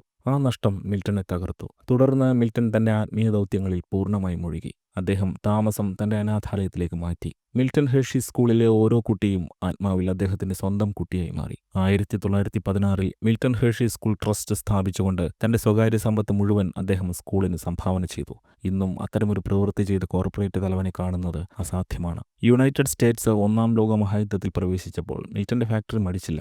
US സൈനികർക്ക് വിദേശത്ത് ചോക്ലേറ്റ് ബാറുകൾ നൽകാൻ അദ്ദേഹം നിർദ്ദേശിച്ചു. ഒരു ധാർമ്മിക ഉത്തേജനമായി മാത്രമല്ല, സ്വന്തം വീടിന്റെ ഒരു പ്രതീകമായും. 1918 അദ്ദേഹം ചിന്തിക്കാൻ പോലും കഴിയാത്ത മറ്റൊരു ചുവടുവെപ്പ് നടത്തി. ലോക പ്രശസ്തമായ തന്റെ ചോക്ലേറ്റിൽ നിന്നുള്ള ലാഭം സഹായം ആവശ്യമുള്ള കുട്ടികളെ എന്നേക്കും പിന്തുണയ്ക്കുന്നതിന് അദ്ദേഹം ഹെർഷി ചോക്ലേറ്റ് കമ്പനിയുടെ പൂർണ്ണ ഉടമസ്ഥാവകാശം സ്കൂൾ ട്രസ്റ്റിന് കൈമാറി. അദ്ദേഹം മറ്റ് കോർപ്പറേറ്റ് ഉടമകളോടും ദയക്കായി യാചിച്ചു. അവരുടെ കൂടെ പങ്കാളിത്തത്തോടെ 1924 ഹെർഷി കമ്മ്യൂണിറ്റി സെന്റർ നിർമ്മിച്ചു. മിൽട്ടന്റെ ജാഗ്രതയോടെയുള്ള നിരീക്ഷണത്തിൽ ഹെർഷി സ്കൂൾ വളർന്നു. പുതിയ ഡോർമിറ്ററികൾ, ക്ലാസ് റൂം കെട്ടിടങ്ങൾ, കാർഷിക പരിശീലന സൗകര്യങ്ങൾ എന്നിവയുടെ നിർമ്മാണം അദ്ദേഹം നേരിട്ട് നടത്തി. ചോക്ലേറ്റ് വിറ്റ് കിട്ടുന്ന ലാഭം മുഴുവൻ ഇതിനായി ഉപയോഗിച്ചു. ഉന്നത വിദ്യാഭ്യാസത്തിനും വൈദഗ്ധ്യമുള്ള ജോലികൾക്കും വിദ്യാർത്ഥികളെ സജ്ജരാക്കുന്നതിന് തൊഴിൽപരവും അക്കാഡമികവുമായ പരിശീലനം പാഠ്യപദ്ധതിയിൽ ഉൾപ്പെടുത്തി. സാമൂഹിക സുരക്ഷാ പദ്ധതികളില്ലാത്തൊരു കാലഘട്ടത്തിൽ മിൽട്ടന്റെ സ്ഥാപനം പഠനത്തിന്റെയും പ്രതീക്ഷയുടെയും ഒരു സങ്കേതമായി മാറി. 1929 ഓഹരി വിപണി തകരുകയും മഹാമാന്ദ്യം പിടിമുറുക്കുകയും ചെയ്തപ്പോൾ മിക്ക വ്യവസായികളും തൊഴിലവസരങ്ങൾ വെട്ടിക്കുറയ്ക്കുകയും ഫാക്ടറി വാതിലുകൾ അടയ്ക്കുകയും ചെയ്തു. മിൽട്ടൺ അങ്ങനെയല്ലായിരുന്നു. ജോലി എന്നത് വരുമാനം മാത്രമല്ല, അതിജീവനവും അന്തസ്സും വ്യക്തിത്വവുമാണെന്ന് അദ്ദേഹം വിശ്വസിച്ചു. മിൽട്ടൺ ഗ്രേറ്റ് ബിൽഡിംഗ് ക്യാമ്പയിൻ ആരംഭിച്ചു. വികസനത്തിന് വേണ്ടിയായിരുന്നില്ല, മറിച്ച് തൊഴിൽ നൽകുന്നതിനായി ഉദ്ദേശിച്ചുള്ള ഒരു കൂട്ടം വലിയ നിർമ്മാണ പദ്ധതികൾ. തൊഴിലാളികൾക്ക് കൂലി നൽകാൻ വേണ്ടി മാത്രം അദ്ദേഹം Hershey Park Arena, Hershey Stadium, പുതിയ ഭവനങ്ങൾ, നഗരത്തിലുടനീളമുള്ള സൗന്ദര്യവൽക്കരണ പദ്ധതികൾ എന്നിവയെല്ലാം നടത്തി. ഒരു ഫാക്ടറി തൊഴിലാളിയെ പോലും ഇക്കാലത്ത് അദ്ദേഹം പിരിച്ചുവിട്ടില്ല. കൂടുതൽ പേരെ നിയമിച്ചു. അദ്ദേഹത്തിന്റെ ഫിലോസഫി ലളിതമായിരുന്നു. എന്നെ സഹായിച്ച ആളുകളെ എനിക്ക് സഹായിക്കാൻ കഴിയുന്നില്ലെങ്കിൽ ഇതൊക്കെ എന്തിനാണ്? തന്റെ ഓരോ ചോക്ലേറ്റ് ബാർ വിൽക്കുമ്പോഴും അതിന്റെ ലാഭത്തിന്റെ നിശ്ചിത ശതമാനം നിത്യനരകങ്ങളിൽ ജീവിക്കുന്ന കുട്ടികളെ ഉയർത്തിയെടുക്കാനുള്ള പ്രവർത്തനങ്ങൾക്കായി വിനിയോഗിക്കണമെന്ന് അദ്ദേഹം തന്റെ വിൽപ്പത്രത്തിൽ എഴുതി വച്ചു. 1935 അദ്ദേഹം ഹെർഷി ജൂനിയർ കോളേജ് സ്ഥാപിച്ചു. പ്രാദേശിക വിദ്യാർത്ഥികൾക്ക് പൂർണ്ണമായും സൗജന്യമായി ഉന്നത വിദ്യാഭ്യാസം നേടുന്നതിനെ രൂപകൽപ്പന ചെയ്ത കോളേജ്. മനുഷ്യനെ ഹീനരായി കണ്ട, തങ്ങൾക്ക് സാധിക്കാത്തതിനെയെല്ലാം കൊന്നുകളയാൻ നിശ്ചയിച്ച നാസി പ്രസ്ഥാനത്തെ എതിർക്കാൻ തന്റെ കയ്യിലെ ഓരോ ഡോളറും അദ്ദേഹം ചിലവാക്കി. US സൈന്യം ഉപയോഗിക്കുന്ന ഉയർന്ന കലോറിയുള്ള എമർജൻസി റേഷൻ ചോക്ലേറ്റ് ബാറായ ഡി റേഷൻ ബാർ രൂപകൽപ്പന ചെയ്തത് ഹെർഷിയാണ്. ദശലക്ഷക്കണക്കിന് ഡി റേഷൻ ബാറുകൾ ഉൽപ്പാദിപ്പിക്കപ്പെട്ടു. ഹെർഷി ചോക്ലേറ്റ് ഒരു ഔദ്യോഗിക സൈനിക വിതരണക്കാരനായി മാറി, $1 പോലും പ്രതിഫലം പറ്റാതെ. 1942 ഫാക്ടറിക്ക് പ്രൊഡക്ഷൻ മികവിന് അമേരിക്കൻ സൈന്യം ഈ പ്രൊഡക്ഷൻ ബാഡ്ജ് നൽകി ആദരിച്ചു. എന്നെങ്കിലും സാധിക്കുമെങ്കിൽ ഡെറി ടൗൺഷിപ്പ് നിങ്ങളൊന്ന് പോയി കാണണം. ഒരു തൊഴിലുടമ തന്റെ തൊഴിലാളികൾക്ക് വേണ്ടി നിർമ്മിച്ച ആ സ്വർഗം. അവിടെ തൊഴിലാളികൾക്ക് ഒന്നിനും പണം നൽകേണ്ട, ഏറ്റവും ഗുണമേന്മയുള്ള ജീവിതശൈലിയും വിദ്യാഭ്യാസവും ആരോഗ്യ പരിരക്ഷയുമാണ് മിൽട്ടൺ അവർക്ക് നൽകിയത്. അതിന്നും തുടരുന്നു. ലോകത്തിൽ അത്തരത്തിൽ മറ്റൊരു മാതൃകയില്ല. ഹെർഷിയിൽ ജോലി ചെയ്യുക എന്നാൽ അന്തസ്സോടെ ജീവിക്കുക എന്നാണ് അർത്ഥം. എന്നാൽ എവിടെയും നിങ്ങൾ അദ്ദേഹത്തിന്റെ പ്രതിമകൾ കാണില്ല. അദ്ദേഹം ജീവിച്ചിരുന്ന കാലത്ത് അതിനനുവദിച്ചിരുന്നില്ല. അദ്ദേഹത്തിന് ഒരു പബ്ലിക് റിലേഷൻസ് ഓഫീസർ ഉണ്ടായിരുന്നില്ല. ചെയ്യുന്നതെല്ലാം ആത്മാവ് കൊണ്ട് ചെയ്യുന്ന ഒരാൾക്ക് ആരെ ബോധ്യപ്പെടുത്താൻ? മിൽട്ടൺ മുതലാളിത്തത്തെ ദയയായും ലാഭത്തെ ലക്ഷ്യബോധമായും പരിഭാഷപ്പെടുത്തിയ അമേരിക്കക്കാരനാണ്. 1925 ആയപ്പോഴേക്കും മിൽട്ടൺ പൊതുജീവിതത്തിൽ നിന്ന് ഏതാണ്ട് പൂർണ്ണമായും പിന്മാറി. തന്റെ സേവന പ്രവർത്തനങ്ങൾ പഠനമുറിയിലിരുന്നാണ് ഏകോപിപ്പിച്ചത്. അദ്ദേഹം ഏതാണ്ട് വിഷാദരോഗത്തിന്റെ അവസ്ഥാന്തരങ്ങളിലൂടെയാണ് കടന്നുപോയിരുന്നത്. ഭാര്യ കാതറിന്റെ മരണം അത്രയേറെ മിൽട്ടനെ ഉലച്ചിരുന്നു. ഹെർഷി ചോക്ലേറ്റ് കമ്പനിയുടെ ദൈനംദിന പ്രവർത്തനങ്ങളിൽ നിന്ന് മിൽട്ടൺ കാലക്രമേണ പിന്മാറിയെങ്കിലും ഇടയ്ക്കിടെ ഫാക്ടറി സന്ദർശനങ്ങൾ നടത്തുമായിരുന്നു. തന്നെ ഒരു തൊഴിലുടമയേക്കാൾ ദയയുള്ള പിതാവായി കണ്ട തൊഴിലാളികളോട് പുഞ്ചിരിച്ചുകൊണ്ട് കൈകൾ പിന്നിൽ കെട്ടി ഫാക്ടറിയിലൂടെ നടക്കും. കാതറിൻ മരിക്കുമ്പോൾ അദ്ദേഹം 60കളിലായിരുന്നു. ഒരു പുനർവിവാഹത്തിന് എല്ലാ ഭാഗത്തു നിന്നും അദ്ദേഹത്തിന് സമ്മർദ്ദമുണ്ടായിരുന്നെങ്കിലും മിൽട്ടൺ അത് അനുവദിച്ചില്ല. കാതറിൻ അദ്ദേഹത്തിന്റെ വൈകാരികമായ ശക്തിയായിരുന്നു. 1930കളിൽ അദ്ദേഹത്തിന്റെ ആരോഗ്യം ക്ഷയിക്കാൻ തുടങ്ങി. വർഷങ്ങളുടെ നിരന്തരമായ അലച്ചിലുകളുടെ തളർച്ച അദ്ദേഹത്തെ പിടികൂടിയിരുന്നു. ആർത്രൈറ്റിസ് മൂലം കൈകൾ ചലിപ്പിക്കാൻ കഴിയാതെയായി. ചിലപ്പോൾ ഡെറിയിലെ ഹെർഷി ടൗൺഷിപ്പിലുള്ള തന്റെ ഫാക്ടറിയുടെ മുന്നിൽ നിന്ന് അതുവഴി കടന്നുപോകുന്ന സ്കൂൾ കുട്ടികളോട് അദ്ദേഹം തൊപ്പിചരിച്ച് അഭിവാദ്യം ചെയ്യും. ഷിഫ്റ്റ് അവസാനിക്കുമ്പോൾ ഫാക്ടറി ഗേറ്റിനടുത്ത് കോട്ടിന്റെ കോളർ ഉയർത്തി തൊഴിലാളികൾ പുറത്തിറങ്ങുമ്പോൾ അവരുടെ മുഖങ്ങൾ കാണാൻ അദ്ദേഹം കാത്തുനിന്നു. ഓരോരുത്തരെയും പേരെടുത്ത് അഭിവാദ്യം ചെയ്തു. അവരിൽ പലരും അദ്ദേഹത്തിന്റെ ആദ്യകാല ജീവനക്കാരുടെ കുട്ടികളോ പേരക്കുട്ടികളോ ആയിരുന്നു. 1940-ൽ അദ്ദേഹത്തിന്റെ ആരോഗ്യം കൂടുതൽ വഷളായി. അനാഥാലയത്തോട് ചേർന്നുള്ള ചെറിയ മുറിയിൽ ഒതുങ്ങിക്കൂടി. കമ്പനിയിലെ യുവ എക്സിക്യൂട്ടീവുകളിൽ ചിലർ മാത്രമായിരുന്നു അക്കാലത്തെ സന്ദർശകർ. മുൻ തൊഴിലാളികളിൽ പലരും കാണാനെത്തി. 1943-ൽ ഒരു ഉച്ചനേരത്ത് ഫാക്ടറിയിലേക്കുള്ള അദ്ദേഹത്തിന്റെ അപൂർവ യാത്രകളിലൊന്നിൽ അദ്ദേഹം ഇടനാഴിയിൽ നിന്നു. 40 വർഷം മുമ്പെടുത്ത ആദ്യകാല തൊഴിലാളികളുടെ ഒരു ഫോട്ടോ ഭിത്തിയിൽ തൂങ്ങിക്കിടന്നിരുന്നു. അദ്ദേഹം വളരെ നേരം അതിന് മുന്നിൽ നിന്നു. അവരിൽ മിക്കവരും ഇപ്പോൾ പോയി. കൂടെയുണ്ടായിരുന്ന പ്ലാൻ മാനേജറോട് അദ്ദേഹം പതിഞ്ഞ സ്വരത്തിൽ പറഞ്ഞു, പക്ഷെ അവരുടെ കൈകൾ ഇപ്പോഴും നമ്മളുണ്ടാക്കുന്ന ഓരോ ബാറിലുമുണ്ട്. ഒടുവിൽ മിൽട്ടൺ സ്നോവലി ഹെർഷിയുടെ അവസാന ശരത്കാലമെത്തി. 1945 അദ്ദേഹത്തിന് 88 വയസ്സായിരുന്നു. അദ്ദേഹം ആശുപത്രിവാസം നിരസിച്ചു. കിറ്റിയോടൊപ്പം താൻ പണിത വീട്ടിലേക്ക് മാറി. അവളുടെ ഓർമ്മകളിൽ ദിവസങ്ങൾ കടന്നുപോയി. 1945 ഒക്ടോബർ 12 രാത്രി മിൽട്ടൺ എസ് ഹെർഷി ഉറക്കത്തിൽ ശാന്തമായി കടന്നുപോയി. എൻ്റെ കയ്യിൽ ഇപ്പോൾ ഒരു കഷ്ണം ഹെർഷി ചോക്ലേറ്റ് ഉണ്ട്. ഇതാദ്യമായി ഈ സ്ക്രിപ്റ്റ് എഴുതി തീരുമ്പോൾ എൻ്റെ കൈകൾ വിറയ്ക്കുകയും കണ്ണുകൾ നിറഞ്ഞ് മങ്ങുകയും ചെയ്യുന്നു. എനിക്കിത് മുഴുവനാക്കാൻ സാധിക്കുമെന്ന് തോന്നുന്നില്ല. പ്രിയപ്പെട്ട ഹെർഷി, ഈ രുചിയിൽ ഞങ്ങൾ നിന്നെ അറിയുന്നു. മനുഷ്യന്റെ നാവിന് മധുരം തിരിച്ചറിയാൻ സിദ്ധിയുള്ളിടത്തോളം നിന്റെ ലെഗസി നിലനിൽക്കും.